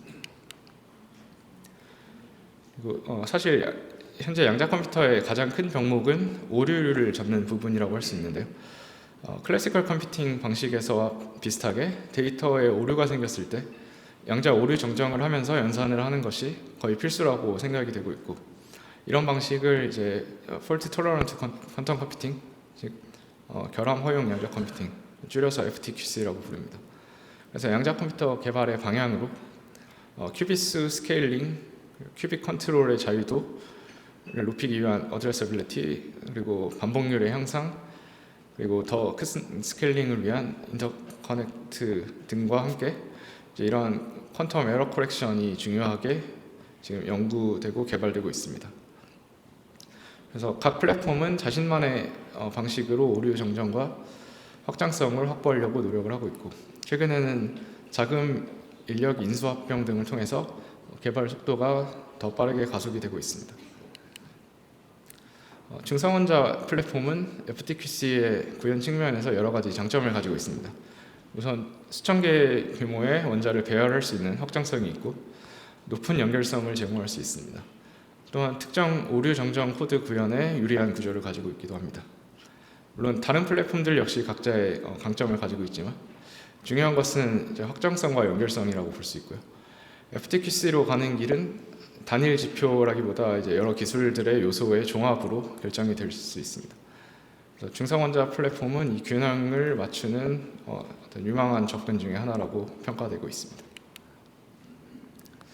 이제 어떤 중간 정도로 복잡한 분자의 양자 상태를 정확하게 표현하기 위해서 약 10의 60제곱에 달하는 차원의 힐베르트 공간이 필요하다고 알려져 있는데 여기서 힐베르트 공간의 차원이라는 것은 어떤 시스템의 여기서 뭐 분자 같은 경우에 양자 상태가 가질 수 있는 자유도를 의미합니다. 이러한 상태 공간은 고전적 저장 방식으로는 이제 다루기에 사실상 불가능에 가깝고 전 세계의 데이터 센터를 모두 동원해도 저장이 어려운 규모입니다. 하지만 양자 컴퓨터에서는 이런 상태 공간을 시스템의 양자 상태를 통해서 자연스럽게 표현할 수 있고 약 200개의 논리 큐비트가 확보가 될 수 있다면 이런 특정 화학 시뮬레이션에서 혁신적인 결과가 나올 수 있다는 분석도 있는데요. 이 정도 스케일의 논리 큐빗을 갖는 시스템을 만들기 위해서는 FTQC 기술이 필수적이기 때문에 FTQC는 양자 컴퓨터를 효과적으로 사용하기 위해서 굉장히 중요한 기술이라고 볼 수 있습니다.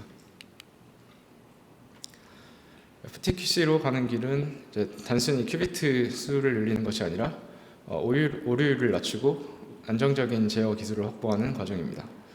파스칼 로드맵은 단계적으로 확장성과 정확도를 동시에 개선하는 방향으로 설계되고 있습니다. 단기적으로는 산업 POC와 알고리즘 최적화 등을 해서 실제 응용 사례를 축적하면서 중장기적으로는 논리 큐비트 확장을 통해서 대규모 계산을 가능하게 하는 것이 목표고요. 현재 2027년에는 프로덕트로는 200개 이상의 큐빗으로 퀀텀 어드밴티지가 가능한 벨라 QPU를 출시하고 R&D 쪽에서는 10,000개 이상의 피지컬 큐빗과 20개 이상의 로지컬 큐빗을 갖고 지축에 대한 어드레싱이 가능한 시스템. 그리고 2028년에는 프로덕트로는 아날로그와 얼리 FTQC가 가능한 센타로스 QPU, 그리고 R&D에서는 스케일링을 위한 포토닉 인테그리티드 서킷, 즉 PIC가 적용되고 세축 모듈로의 풀 어드레서빌리티를 갖는 시스템이 개발될 예정입니다. 그리고 마지막으로 알고리즘과 애플리케이션에 대한 이야기를 조금 하도록 하겠습니다. 파스칼은 크게 세 가지 영역, 즉 최적화 문제, 퀀텀 시뮬레이션, 그리고 머신러닝의 영역에 집중을 하고 있습니다. 그리고 현재 맥킨지 보고서에서는 양자 컴퓨팅이 현재 향후 5에서 10년 내에 1조에서 2조 달러의 규모의 경제적 가치를 창출할 수 있다는 잠재력이 있다고 분석하고 있습니다. 산업별로 보면 금융, 에너지, 제약, 물류 분야에서 특히 높은 경제적 영향이 예상되고 있습니다. 2025년에서 2030년 사이에는 중간 수준의 영향이 예상이 되지만 2030년에서 2035년으로 갈수록 많은 산업에서 영향도가 높은 단계로 확대되는 것으로 나타납니다. 그리고 오른쪽에 있는 막대 그래프는 2035년까지 산업별로 추가적으로 창출될 수 있는 가치 규모를 추정한 것으로 금융, 에너지, 신소재, 제약 분야가 가장 큰 비중을 차지합니다. 전체적으로 보면 양자 컴퓨팅은 특정 산업에 국한되지 않고 다양한 산업 전반에 걸쳐서 점진적으로 확산되고 큰 경제적 파급 효과를 낼 것으로 전망되고 있습니다. 그리고 이제 제가 집중하고 있는 양자 시뮬레이션 같은 경우에는 양자 컴퓨팅의 가장 본질적인 응용 분야라고 할 수 있는데요. 초기에는 이론적 모델이나 소위 토이 모델 같은 중심의 연구가 많았지만 이제는 실제 물질 시스템을 다루는 단계로 넘어가고 있습니다. 복잡한 자석 물질, 비정규 교체, 상전이 형상 같은 문제를 실제 조건에 가깝게 묘사하려는 시도가 많이 이루어지고 있고요. 그리고 최근 실험에서는 고전적 계산으로 재현하기 어려운 복잡한 양자 동력학 현상들을 관측하는 것을 성공하고 있습니다. 무질서한 원자 배열이나 강한 상호작용 조건에서 나타나는 현상은 계산 복잡도가 급격히 증가하는데요. 이러한 현상은 양자 우위, 즉 특정 문제에서 고전 컴퓨터를 넘어서는 계산 능력을 보여줄 수 있는 후보로 생각을 하고 있습니다. 그래서 하드웨어 규모나 안정성이 개선될수록 이 영역이 더 넓어질 것으로 기대되고 있고요.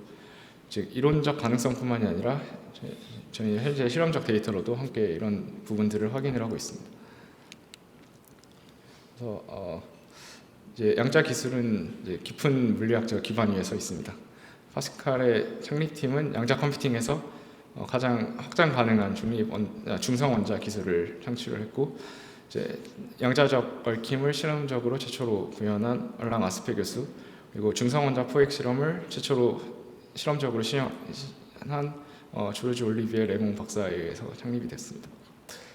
그래서 파스칼은 실험실 단계의 기술을 산업 인프라로 전환하는 과정에 있고, 이걸 위해서 단순히 큐비트를 더 만드는 것뿐만이 아니라 안정적으로 운영되고 실제 사용자들이 접근할 수 있는 시스템으로 발전시키는 것이 핵심입니다. 궁극적으로 파스칼의 목표는 연구용 장비가 아니라 산업과 과학 현장에서 실제 문제를 해결하는 양자 플랫폼 구축을 성공하는 것입니다. 그리고 그 과정이 바로 이제 현재 변화의 시작이라고 말씀드릴 수 있겠습니다. 네, 긴 시간 경청해 주셔서 감사합니다. 네, 유익한 발표 감사합니다. 네, 퀀텀 컴퓨터의 산업의 시작부터 미래까지 이렇게 얘기해 주셨는데요. 발표와 관련해서 질문 있으신 분께서는 바로 손 들어주셨어요. 네, 저쪽 끝쪽에 있는 테이블 세 번째 줄에 모자 쓰신 분께 마이크 전달 부탁드리겠습니다. 네, 소속과 성함 말씀 부탁드리겠습니다. 중국 쪽에 양자 클러스터 현황에 대해서 표가 없습니다. 설명 가능할까요?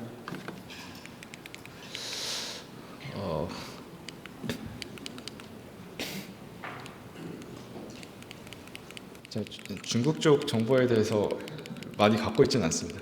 사실 이게 세계적으로 약간 전략적으로 중국 쪽이랑 많이 이게 좀 아이솔레이트가 돼 있어가지고 서로 이제 약간 정보를 좀 숨기고 이런 부분들이 있어가지고 많은 정보를 갖고 있지는 않습니다. 네, 우주 관련해서는 추후에 더 설명을 진행하도록 하겠습니다. 네, 좋은 질문과 답변 감사합니다. 네, 질문해 주신 분께는요, 운영위원이 직접 상품권 전달 드리도록 하겠습니다. 네, 다시 한번 따뜻한 박수 부탁드리겠습니다.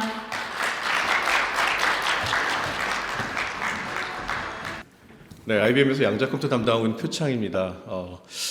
중국 쪽 얘기 잠깐 드리면은 저희도 그러니까 중국은 약간 블랙박스 형태로 하고 있지만은 국가 차원에서 어마어마한 투자를 하고 있습니다. 그래서 저희도 굉장히 어떤 그런 나온 논문이라든가 연구 결과 발표를 보면은 굉장히 어떤 그런 좀 위협적으로 또 투자를 하고 있고 실질적으로 많은 역량이 내재가 된 걸로 저희는 보고 있는데 실질적으로 지금 그게 얼마만큼 저희한테 위협이 될지는 저희가 좀 고민이 좀 많이 있습니다. 그래서 그 부분에 대해서는 저희도 계속 모니터링을 하고 있는데 아무래도 국가 차원에서 그런 투자가 이루어지다 보니까 인력 양성이라든가 기술력 같은 게 굉장히 좀 뛰어날 거로 좀 보고 있습니다. 그래서 오늘 이제 제 발표 좀 하도록 하겠습니다. 그래서 오늘은 지금 퀀텀이랑 그다음에 AI가 결합되면서 퀀텀 AI가 실제 산업과 연구 현장에서 어떻게 변화를 일으키고 있는지에 대해서 한번 좀 말씀을 좀 드리도록 하겠습니다. 그리고 IBM이 2026년도는 이제 퀀텀 어드밴테이지 양자 우위라고 해서 이야기를 하는데요. 그거에 대해서 좀 설명을 좀 드리도록 하겠고요. 양자 컴퓨팅 여기 오신 분들은 양자 컴퓨터에서 잘 아시고 또 관심이 많으셨기 때문에 오셨을 거라고 생각을 하는데 양자 컴퓨팅은 더 이상 먼 미래의 어떤 그런 기술은 아닙니다. 그래서 지금부터 준비를 하지 않으면은 어떤 그런 산업의 어떤 경쟁력에서 뒤처질 수 있는 그런 시점에 들어섰다라고 말씀드릴 수가 있겠습니다. 네. 되게 심플하죠. 한 줄 제가 딱 썼습니다. 그래서 저는 지금 저희가 굉장히 흥미로운 시점에 있다라고 좀 생각을 하고 있습니다. 그래서 굉장히 AI가 시장에 나온 지 한 3년, 4년 정도 됐는데 굉장히 빠르게 확산되고 있고 그다음에 또 피지컬 AI가 새로 시작이 되고 있고 그다음에 로보틱스라든가 자율주행이라든가 지속 가능성이라든가 에너지 그다음에 우주 통신 굉장히 다양한 분야에서 과학 전반에 있어서 굉장히 어떤 변화가 동시에 굉장히 빠르게 일어나고 있습니다. 이는 양자 컴퓨터를 활용을 해가지고 이제 과학과 그런 산업계의 최전선에서 어떻게 우리가 그걸 활용을 할 거고 그다음에 확산을 할 것인가에 대해서 본격적으로 좀 고민을 해봐야 되는 그런 시기라고 보고 있습니다. 그래서 과학 발전의 어떤 그런 빠른 발전에 따라서 우리가 직면한 그런 과학적이거나 아니면 비즈니스적인 어떤 그런 난제들이 점점 더 복잡해지고 어려워지고 있습니다. 그러다 보니까 이러한 문제들은 그냥 단순히 더 파워풀하고 더 많은 컴퓨터만으로서 해결되고 있다고 보지는 않고 있고요. 때로는 좀 다른 어떤 접근 방식 또 다른 어떤 그런 새로운 더 나은 도구가 필요하지 않을까라고 저희는 생각을 하고 있습니다. 그래서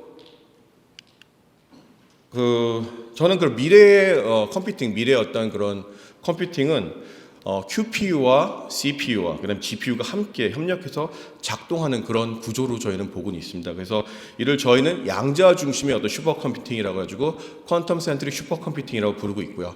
과학적 발전을 이제 가속화하기 위한 그런 핵심 어떤 플랫폼이라고 저희는 정의를 하고 있습니다. 그래서 오늘 발표를 통해 가지고 이러한 요소들이 어떻게 결합이 되는지, 그리고 왜 지금 이 구조를 실제 응용 관점에서 진지하게 고민해야 되는지에 대해서 한번 이야기를 좀 나눠보도록 하도록 하겠습니다. 그러면 양자 컴퓨터가 어디에서 어느 분야에서 강점을 낼 수 있을까요? 그래서 크게 네 가지 분야에서 양자 컴퓨터가 어떤 핵심 어떤 역량을 발휘할 수 있다라고 좀 말씀드릴 수가 있겠습니다. 그래서 첫 번째 영역은 그런 해밀토니안 시뮬레이션입니다. 그래서 양자 컴퓨터는 양자 역학에 어떤 근간을 두고 있다 보니까는 어떤 자연계에서 발생되는 어떤 그런 양자 역학적 현상을 조금 더 정확하게 시뮬레이션 할 수 있고 그렇게 모사를 할 수 있습니다. 그러다 보니까는 그런 화학 반응이라든가 신약 개발이라든가 배터리 소재라든가 아니면 신소재 어떤 설계에 대해서 양자 컴퓨터가 굉장히 많이 활용이 되고 있는 그런 단계고요. 그다음에 두 번째가 이제 최적화 단계라고 말씀드릴 수가 있겠습니다. 그래서 수많은 어떤 제약 조건이라든가 경우수가 굉장히 많다 보니까는 조합이 많습니다. 그 안에서 최적의 어떤 솔루션, 최전의 어떤 해를 구하는 것이 굉장히 중요하다고 보고 있습니다. 그러다 보니까는 뭐 금융 같은 경우는 그 시장 데이터에 따라서 어떻게 우리가 포트폴리오를 구성을 할 건지, 물류 경로의 어떤 최적화 경로를 우리가 어떻게 할 건지, 그 다음에 단백질 구조에 대해서 우리가 어떻게 예측할지에 대해서 우리가 그런 최적화에 대한 어떤 그런 부분을 저희가 고민해 볼 수 있을 것 같고요. 그다음에 이제 세 번째가 머신러닝 분야입니다. 실질적으로 양자 기술로 데이터를 새롭게 인코딩을 함으로써 어떤 기존의 어떤 기계학습을 통해 가지고 저희가 얻을 수 있었던 불가능했던 그런 방식보다는 어떤 알고리즘 새로운 방식으로 해가지고 알고리즘을 좀 향상시킬 수 있는 그런 분야가 있을 수도 있을 것 같습니다. 그래서 기존의 어떤 그런 AI라든가 머신러닝이 찾지 못했던 그런 작은 패턴들도 양자 컴퓨터를 통해서 찾을 수 있다라고 말씀드릴 수 있을 것 같고요. 그다음에 이제 마지막으로 미분 방정식 분야입니다. 실질적으로 고전 컴퓨터가 다루기 그리 어려웠던 그런 굉장히 복잡한 미분 방정식이라든가 특히 뭐 유체 역학이라든가 이런 그런 부분들을 양자 컴퓨터를 함으로써 모델링을 좀 더 정확히 함으로써 실질적으로 저희가 더 나은 결과를 가져갈 수 있다라고 말씀드릴 수가 있겠습니다. 그래서 이런 네 가지 영역이 그런 양자 컴퓨터를 활용을 하면서 양자 우위를 실용할 수 있는 그런 단계라고 기대가 되는 단계라고 말씀드릴 수가 있겠습니다. 앞서 말씀드린 그런 네 가지 영역에 대해서 실질적으로 구체적인 어떤 연구의 어떤 성과가 나오고 있습니다. 그래서 첫 번째 같은 경우는 이제 해밀토니안 시뮬레이션 같은 경우에는 리켄이랑 저희가 협력을 해가지고 SQD 알고리즘을 활용함으로써 다각화 방법을 통해 가지고 기저 상태에 있는 그런 에너지를 이제 계산하는 데 있어서 성공을 했었습니다. 그리고 실질적으로 이러한 계산을 저희가 함으로써 어떤 신소재라든가 화학 분야의 어떤 시뮬레이션에서 저희 응용할 수 있게 됐고요. 그 다음에 최적화 같은 경우는 알라모스 저희 국립연구소랑 같이 해가지고 다목적 최적화 문제 같은 거를 저희가 해결을 좀 진행을 했었습니다. 그다음에 머신러닝 같은 경우에는 유럽에 있는 그런 에너지 기업인 이온이랑 같이 해가지고 오류가 완화된, 오류가 정정이 된 그런 양자 커널을 활용을 해가지고 다중 분류 코드를 실질적으로 저희가 실제 데이터를 기반으로 해가지고 저희가 진행을 했었습니다. 그러면 양자 컴퓨터가 발전하는 그런 단계를 저희가 크게 이제 세 가지로 나눠서 그 세 가지 어떤 이정표를 저희가 말씀드릴 수가 있을 것 같은데요. 첫 번째 이미 2023년도에 저희는 양자 유용성 퀀텀 유틸리티 단계를 이미 확립을 했습니다. 그 뜻은 뭐냐면은 양자 컴퓨터가 특정 문제에 있어서 기존의 컴퓨터보다 효율적인 성능의 우위를 보는 양자 유용성 단계라고 도달했다고 말씀드릴 수가 있을 것 같고요. 저희가 실질적으로 127큐빗, 100큐빗대 이상의 어떤 양자 컴퓨터가 고성능 컴퓨터의 어떤 또 다른 하나의 선택지가 될 수 있는 그런 수준까지 현재 이르렀다라고 말씀드릴 수가 있을 것 같고요. 실질적으로 저희가 네이처지에다가 논문을 발표해가지고 그에 대한 검증도 마쳤습니다. 그리고 올해는 2026년도에는 양자 우위, 퀀텀 어드밴테이지를 어떤 실증하기 위한 그런 단계라고 말씀드릴 수가 있겠습니다. 그래서 단순히 양자 컴퓨터가 계산이 가능하다라는 그런 단계를 수준을 넘어가지고요. 기존의 어떤 컴퓨터 대비 속도라든가 비용이라든가 정확도 측면에서 고전 방식 대비 조금 더 명확하고 그다음에 검증 가능한 우위를 보이는 거를 저희 이제 퀀텀 어드밴테이지 양자 우위라고 말씀을 드리고 있고요.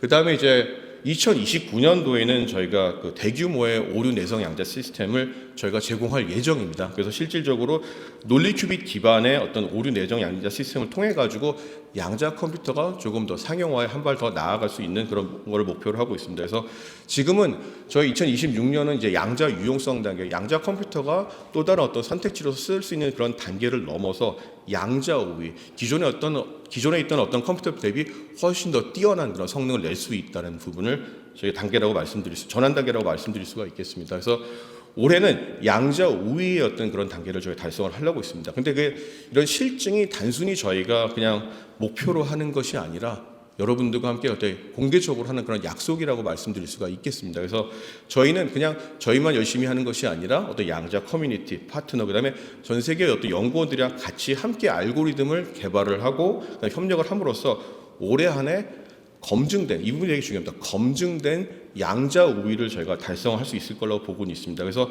양자 우위, 퀀텀 어드밴티지가 뭔지 한번 좀 설명을 좀 드리도록 하겠습니다. 그래서 흔히 양자 우위, 퀀텀 어드밴티지 하게 되면은 막연하게 기존보다 엄청 더 빠른 양자 컴퓨터 나오는 거겠구나라고 또 상상하실 수가 있겠는데요. IBM은 이걸 되게 엄밀하게 좀 정의를 하고 있습니다. 그래서 진정한 양자 우위는 이제 화면에 보이시는 어떤 두 가지 조건을 만족을 해야지만 저희는 보고는 있습니다. 그래서 첫 번째로는 그런 나온 결과, 출력된 결과가 정확성이 엄밀하게 검증이 되어야 됩니다. 그래서 연산했던 결과가 맞는다는 것이 확인되지 않으면은 과연 이게 지금 진짜 빠르게 나온다 하더라도 이게 답이 맞는지 확인할 수가 없고요. 두 번째 같은 경우는 기존의 어떤 컴퓨터를 통해서 풀 수 없었던 그런 문제들을 효율성과 비용 효과라든가 그다음에 정확도 측면에서 좀 더 명확하게 계산할 수 있는 게 저희는 양자 우위라고 좀 보고는 있습니다. 그래서 이 두 가지 기준을 만족을 해야지만은 저희는 진정한 양자 우위를 달성했다라고 보고 있습니다. 그래서 IBM이 이렇게 양자 우위에 대해서 굉장히 엄정한 정의를 내리는 이유는 한 가지입니다.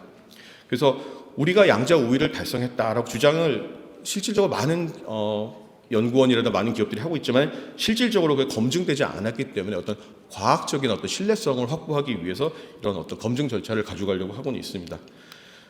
그래서 저희가 양자 우위를 실질적으로 투명하게 추적하기 위해서는 IBM에서는 이제 퀀텀 어드밴티지 트래커라고 해가지고 오픈 소스 기반으로 해가지고 실질적으로 많은 연구들을 저희 등록을 해가지고 그에 대해서 공개적으로 함께 토론을 하고 그다음에 그런 우위의 결과에 대해서 함께 그런 검증을 하고 있습니다. 그래서 이 플랫폼을 통해 가지고 글로벌 어떤 양자 어떤 커뮤니티가 함께 검증하고 투명하게 경쟁하면서 기술을 완성해 나가려고 하고 있고요.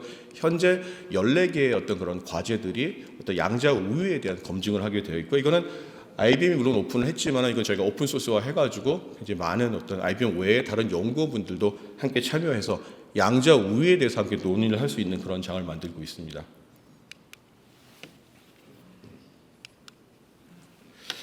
양자 우위는 어떤 특정 분야에만 이렇게 국한되는 건 아니고요.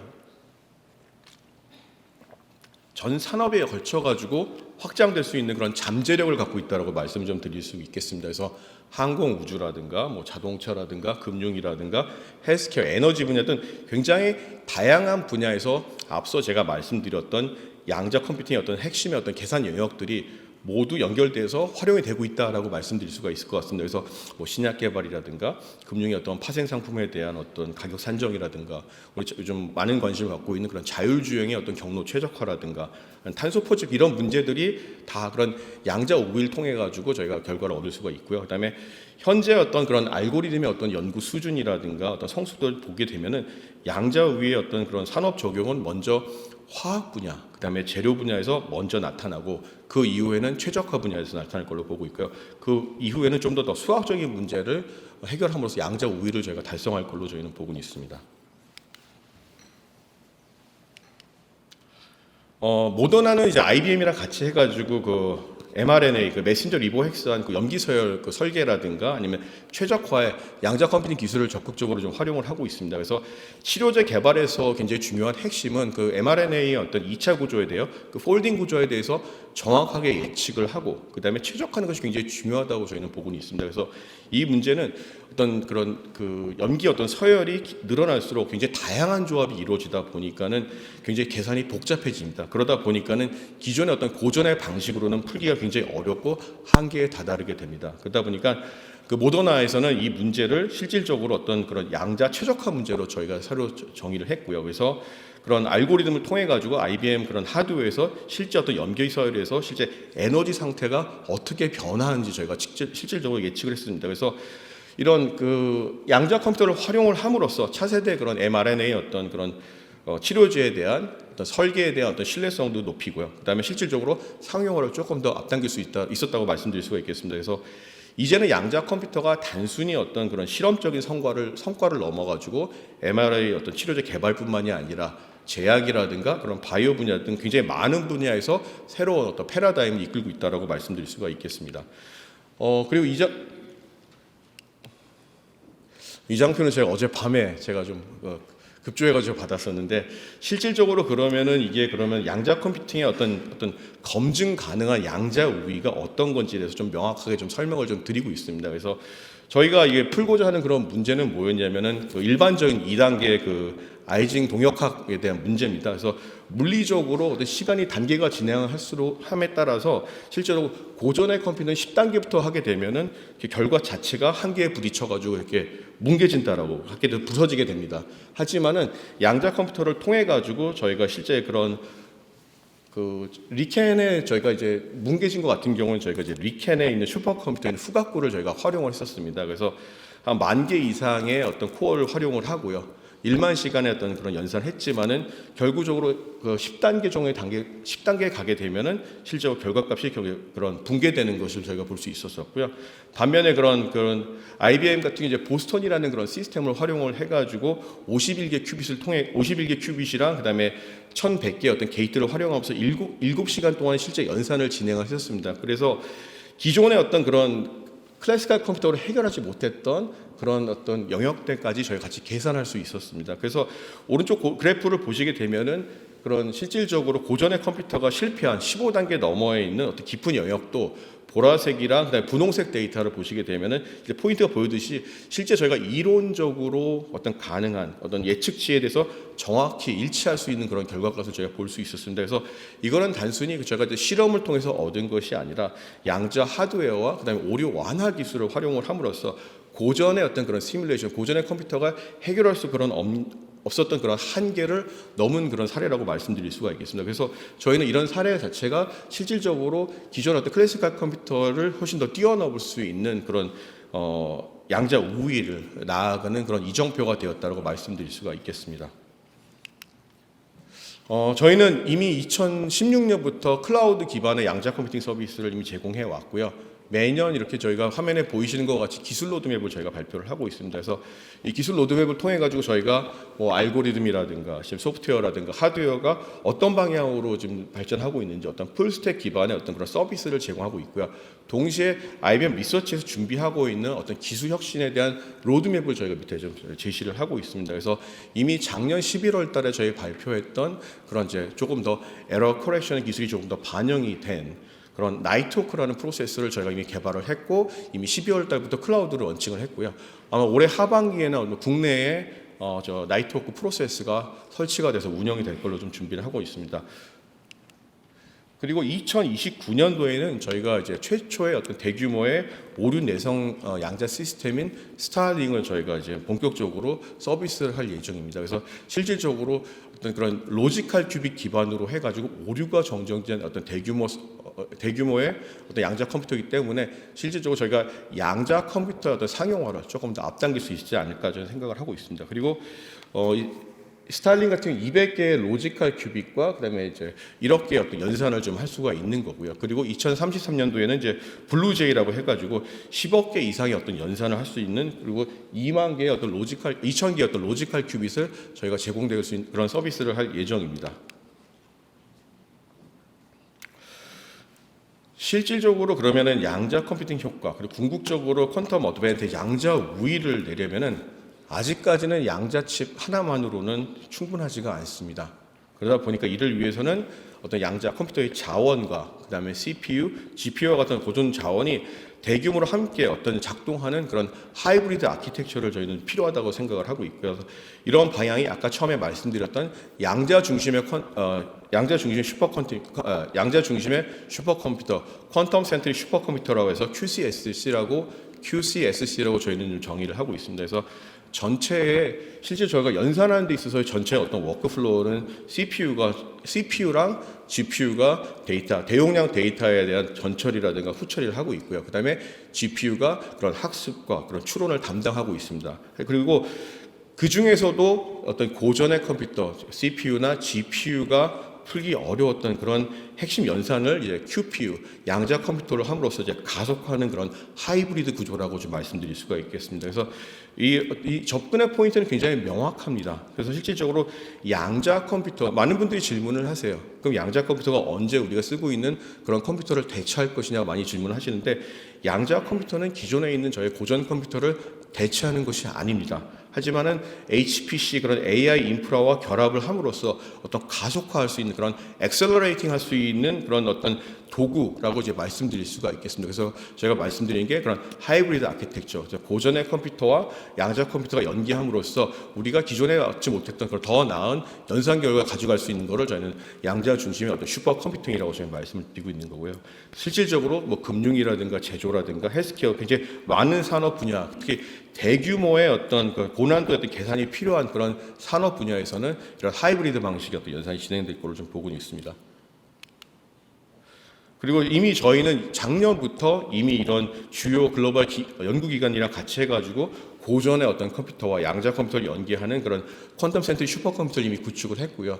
가운데 있는 게 이제 일본에 있는 리켄 연구사랑 같이 해가지고 제가 그런 하이브리드 방식의 어떤 양자 컴퓨터를 이미 구축을 했었습니다. 그래서 리켄에 있는 그 데이터 센터에다가 IBM 퀀텀 시스템 2를 헤론 프로세서를 직접 설치를 해가지고 인피니트 밴드로 실제 연결을 함으로써 어떤 하나의 어떤 시스템처럼 연구를 할 수 있도록, 하나의 어떤 시스템처럼 완벽하게 실행될 수 있도록 제가 준비를 했고요. 그 다음에 이제 왼쪽에 있는 게 미국에 있는 공대인 RPI라는 공대가 실제 본인 학교에 갖고 있는 그런 슈퍼컴퓨터와 양자 컴퓨터를 연결을 함으로써 그런 엔지니어링 연구 활동에 활용을 하고 있고요. 미야비는 이제 동경대학교에 있는 그 GPU 기반의 어떤 그런 슈퍼컴퓨터입니다. 실질적으로 이런 IBM 퀀텀 플랫폼을 통해 가지고 GPU와 그다음에 QPU를 완벽하게 연결을 해가지고 어떤 하나의 시스템으로 활용되는 그런 사례라고 말씀드릴 수가 있겠습니다. 그래서 IBM은 어떤 하이브리드 컴퓨팅에 대해서 단순히 어떤 개념적인 것만 제시하는 것이 아니라 실제 양자 컴퓨터와 그런 HPC와 GPU를 결합한 어떤 새로운 어떤 그런 연산의 어떤 패러다임을 이끌어가고 있다라고 말씀드릴 수가 있겠습니다. 시간이 얼마 없어서 막 급하게 서둘러서 좀 목이 마르네요. 이 슬라이드는 저희가 리켄에서 저희가 실질적으로 했던 거고요. 실제 그런 양자 QCSC 양자 중심의 슈퍼컴퓨터가 어느 정도 효과를 냈는지에 대해서 저희가 이제 보여드리는 그런 장포입니다. 그래서 철황 클러스터 같은 경우에는 단백질의 어떤 전자 전달이라든가 효소 반응에 대해서 굉장히 핵심적인 어떤 그런 분자 구조입니다. 근데 강한 어떤 전자 상관성 때문에 실질적으로 고전 컴퓨터로는 이걸 정확하게 시뮬레이션하고 계산하기가 굉장히 어렵습니다. 그리고 만약에 저희가 오류 내성의 어떤 그런 양자 컴퓨터가 준비가 된다 하더라도 이러한 구조를 저희가 시뮬레이션 하기 위해서는 수백만 큐빅과 그다음에 한 2주 정도의 어떤 시간이, 연산에 대한 어떤 시간이 필요합니다. 하지만은 저희가 이제 리켄이 갖고 있는 이제 후각구랑 저희 양자 컴퓨터랑 같이 하이브리드 방식으로 연결함으로써 저희가 단 2시간 만에 이거를 해결했었습니다. 그래서 이는 굉장히 기존에 있는 풀기 어떤 그런 난제들을 양자 컴퓨터와 HPC를 연결함으로써 그런 하이브리드 형태로 풀 수 있는 굉장히 어떤 고무적인 결과라고 말씀드릴 수가 있을 것 같고요. 그러다 보니까 실제 어떤 신약 개발이라든가 효소에 대한 설계라든가 생체 반응, 굉장히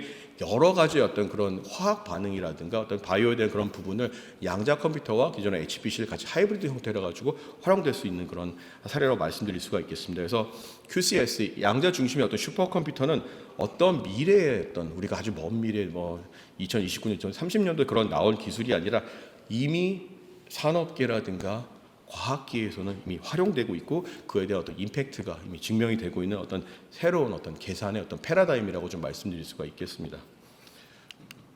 그러면 이렇게 막 수만 년씩 기존의 어떤 클래식한 컴퓨터를 계산하려면 수만 년 걸리던 거를 단 2시간 만에 어떻게 이런 마법 같은 일이 벌어졌냐라고도 물어보실 것 같은데요. 그 어떤 그런 핵심은 이런 그 통합의 어떤 그런 아키텍처입니다. 그래서 보이시는 것 같이 양자 컴퓨터가 혼자 연산을 하는 것이 아니고요.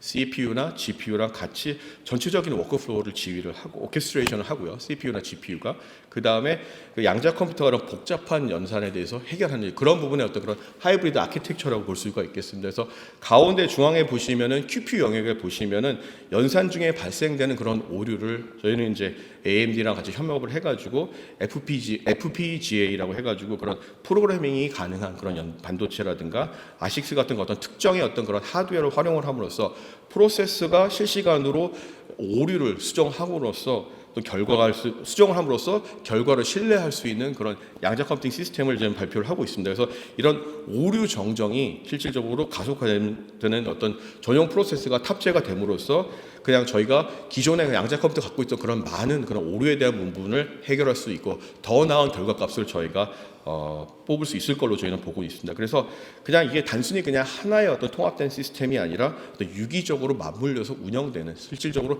필요한 부분에 있어서 대용량의 어떤 데이터에 대한 처리라든가 가공, 그다음에 학습과 추론, 그다음에 더 복잡한 연산 같은 경우 이제 QPU, 양자 컴퓨터 같이 하는 그런 하이브리드 형태로 진행되고 있다고 말씀드릴 수가 있겠습니다.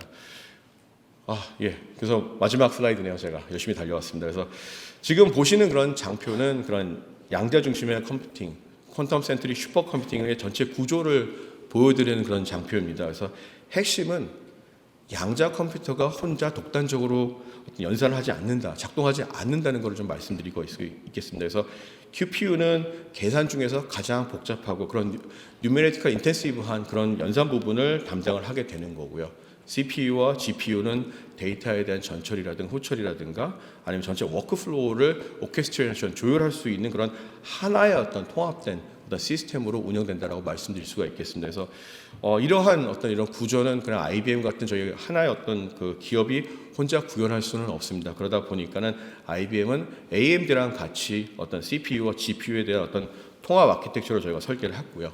그 다음에 이제 시스코와 함께 실제 초저 지원이라든가 아니면 고대역폭 네트워크를 통해 가지고 어떤 HPC, 그 다음에 GPU가 실질적으로 하나의 시스템처럼 실시간적으로 이제 커뮤니케이션하고 활용할 수 있는 그런 아키텍처를 구성을 했었습니다. 그리고 슬럼과 같은 어떤 그런 스케줄링 소프트를 통해 가지고 이런 복잡한 그런 컴퓨팅 자원이라든가 그런 HPC나 GPU나 QPU가 하나의 원 시스템처럼 운영이 될 수 있도록 저희가 준비를 했었습니다. 그래서 그 다음에 그 위에 이제 리켄이라든가 아니면 페르미랩이라든가 클리블랜드 클래닉 같이 실질적으로 그런 소프트웨어, 그런 어플리케이션 단에서 어느 정도 검증된 부분을 같이 제공을 함으로써 과학 분야라든가 의료 분야라든가 국가 연구 과제에서 실질적으로 저희가 검증을 하고 있습니다. 그래서 양자 컴퓨터는 더 이상 이런 장비에 대한 어떤 경쟁은 아니라고 말씀드릴 수가 있겠습니다. 그래서 제가 강조하고 싶은 거는 이제 양자 컴퓨터 하드웨어 경쟁이 아니고요.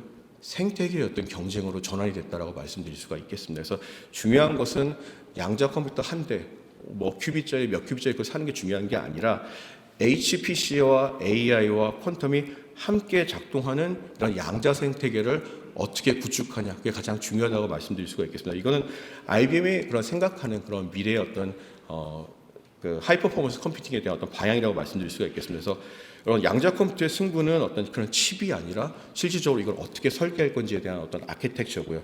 장비가 아니라 그다음에 실질적으로 이러한 컴퓨팅 디바이스들이 어떻게 연결돼 가지고 하나의 어떤 하이브리드 형태로 하는지에 대한 어떤 생태계라고 말씀드릴 수가 있겠습니다. 네, 이상으로 제 발표를 마치도록 하겠습니다. 네, 좋은 말씀 감사합니다. 네, 그러면 이와 관련해서 질문을 한 분만 받아보도록 하겠습니다. 아직 로지컬 큐빗은 아니고요. 현재는 이제 물리 큐빗으로 해가지고 1121큐빗까지는 저희가 만들어놨고요. 하나의 로지컬 큐빗 아까도 발표하셨지만은 하나의 어떤 로지컬 큐빗을 만들기 위해서는 최소 100개에서 1000개의 물리 큐빗, 피지컬 큐빗이 필요합니다. 근데 그게 단순히 큐빗만 있다는 것이 아니라 실질적으로 그런 큐빗과 큐빗 간에 어떻게 그런 투 큐빗, 그 커뮤니케이션에서 오류를 얼마만큼 줄일 건지 그런 부분이 굉장히 중요하다고 보고 있고요. 그래서 저희는 좀 빠르면 2028년도에 이제 스타링이라고 해가지고 200개의 로지컬 큐빗을 준비된 그런 시스템을 이미 서비스를 할 예정입니다. 그래서 200개의 로지컬 큐빗이라고 하게 되면은 쉽게 말씀해서 2만 개의 어떤 물리 큐빗이 준비가 돼서 그 기반으로 해가지고 오류 정정이 일어난다고 말씀드릴 수가 있겠습니다. 네, 위원장님께서 좋은 질문해 주셨고요. 또 답변도 들었는데요. 한 분만 더 질문을 받도록 하겠습니다. 네, 저기 좌측에 검정색 옷을 입으신 뒤에서 두 번째 줄에 계신 남자분께 마이크 전달 부탁드리겠습니다. 예, 잘 들었습니다. 영남대 정성임이라고 합니다. 네. 그 AI 데이터 센터를 만들 때 요즘에 이제 스케일아웃 할때 네. CPU끼리 이제 인터커넥션이 병목 현상으로 문제가 되잖아요. 네네네. 하이브리드 컴퓨팅을 하면은 CPU, GPU, QPU가 바뀌게 되는데 네네. 그때 똑같이 인터커넥션 할 때 네네. 문제가 있을지, 병목 현상이 있을지, 아까 그 인피니트 밴드를 지금 투자하셨는데 네네. 그걸로 충분한지 좀 지금 저희가 이제 하고 있는 그 기술 중에 하나가 이제 커플러 기술이라는 거를 하고 있는데 아까도 저 발표하셨지만은 저희는 이제 확장성을 굉장히 중요하게 보고 있습니다. 그래서 아까 저희 맨 첫 번째 나와 있던 저희 IBM 퀀텀 시스템 2 같은 경우에는 양자 프로세스가 9개까지 들어갑니다. 그만큼 이제 확장성을 가지고 가는데 그럼 그게 9개의 프로세스가 하나의 원 칩처럼 움직여야 되는 거죠. 만약에 100큐빗짜리가 9개 들어가면은 뭐 900큐빗이나 1000큐빗이 나오려는데 그게 실질적으로 그냥 각각 노는 게 아니라 하나의 칩처럼 움직이고 그다음에 칩과 칩 간의 얽힙이라든가 중첩이라든가 간섭이라든가 그런 부분이 좀 필요하다 보니까 그런 부분에 있어서는 저희가 이제 그런 그 커플러 기술이라는 거를 활용을 하고 있고요.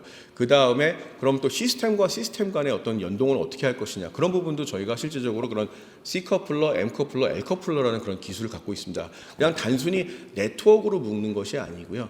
그런 시스템과 시스템이 어떤 양자의 어떤 그런 특성을 같이 공유할 수 있어야 되기 때문에 그런 커플러 기술을 갖고 있는 거고, 그다음에 아까 저희가 이제 말씀드렸던 것 중에 하나가 이제 시스코랑 저희가 협력을 하고 있는 것 자체가 그런 초저 지연이라든가 고 영역대의 어떤 그런 네트워크를 같이 구축을 하려고 하는 겁니다. 근데 그게 뭐 나중에 한번 구글링을 한번 해보시면 알겠지만은 IBM과 이제 시스코는 실질적으로 양자 칩과 양자 시스템 간의 단순 그냥 커뮤니케이션이 아니라 그런 뭐 데이터 그런 그 저희 비트의 어떤 그런 커뮤니케이션이 아니라 큐빗의 어떤 특성을 갖고 있는 그런 퀀텀 네트워크를 저희는 좀 구성을 좀 하고는 있습니다. 그래서 아무래도 이제 그런 확장성 같은 거 앞으로 1000큐빗대, 10,000큐빗대 시스템이 나오려면은 단순히 그런 네트워크로 묶는 게 아니라 그런 커플러 기술 활용을 해가지고 하나의 원 시스템처럼 움직이게 하려고 저희는 준비를 하고 있습니다. 그래서 아마 올해 하반기에 아마 그 실질적으로 커플러 기술이 적용된 시스템이 아마 저희 런칭될 거로 좀 보고 있습니다. 네, 좋은 질문과 답변 감사합니다. 네, 다시 한번 따뜻한 박수 부탁드리겠습니다.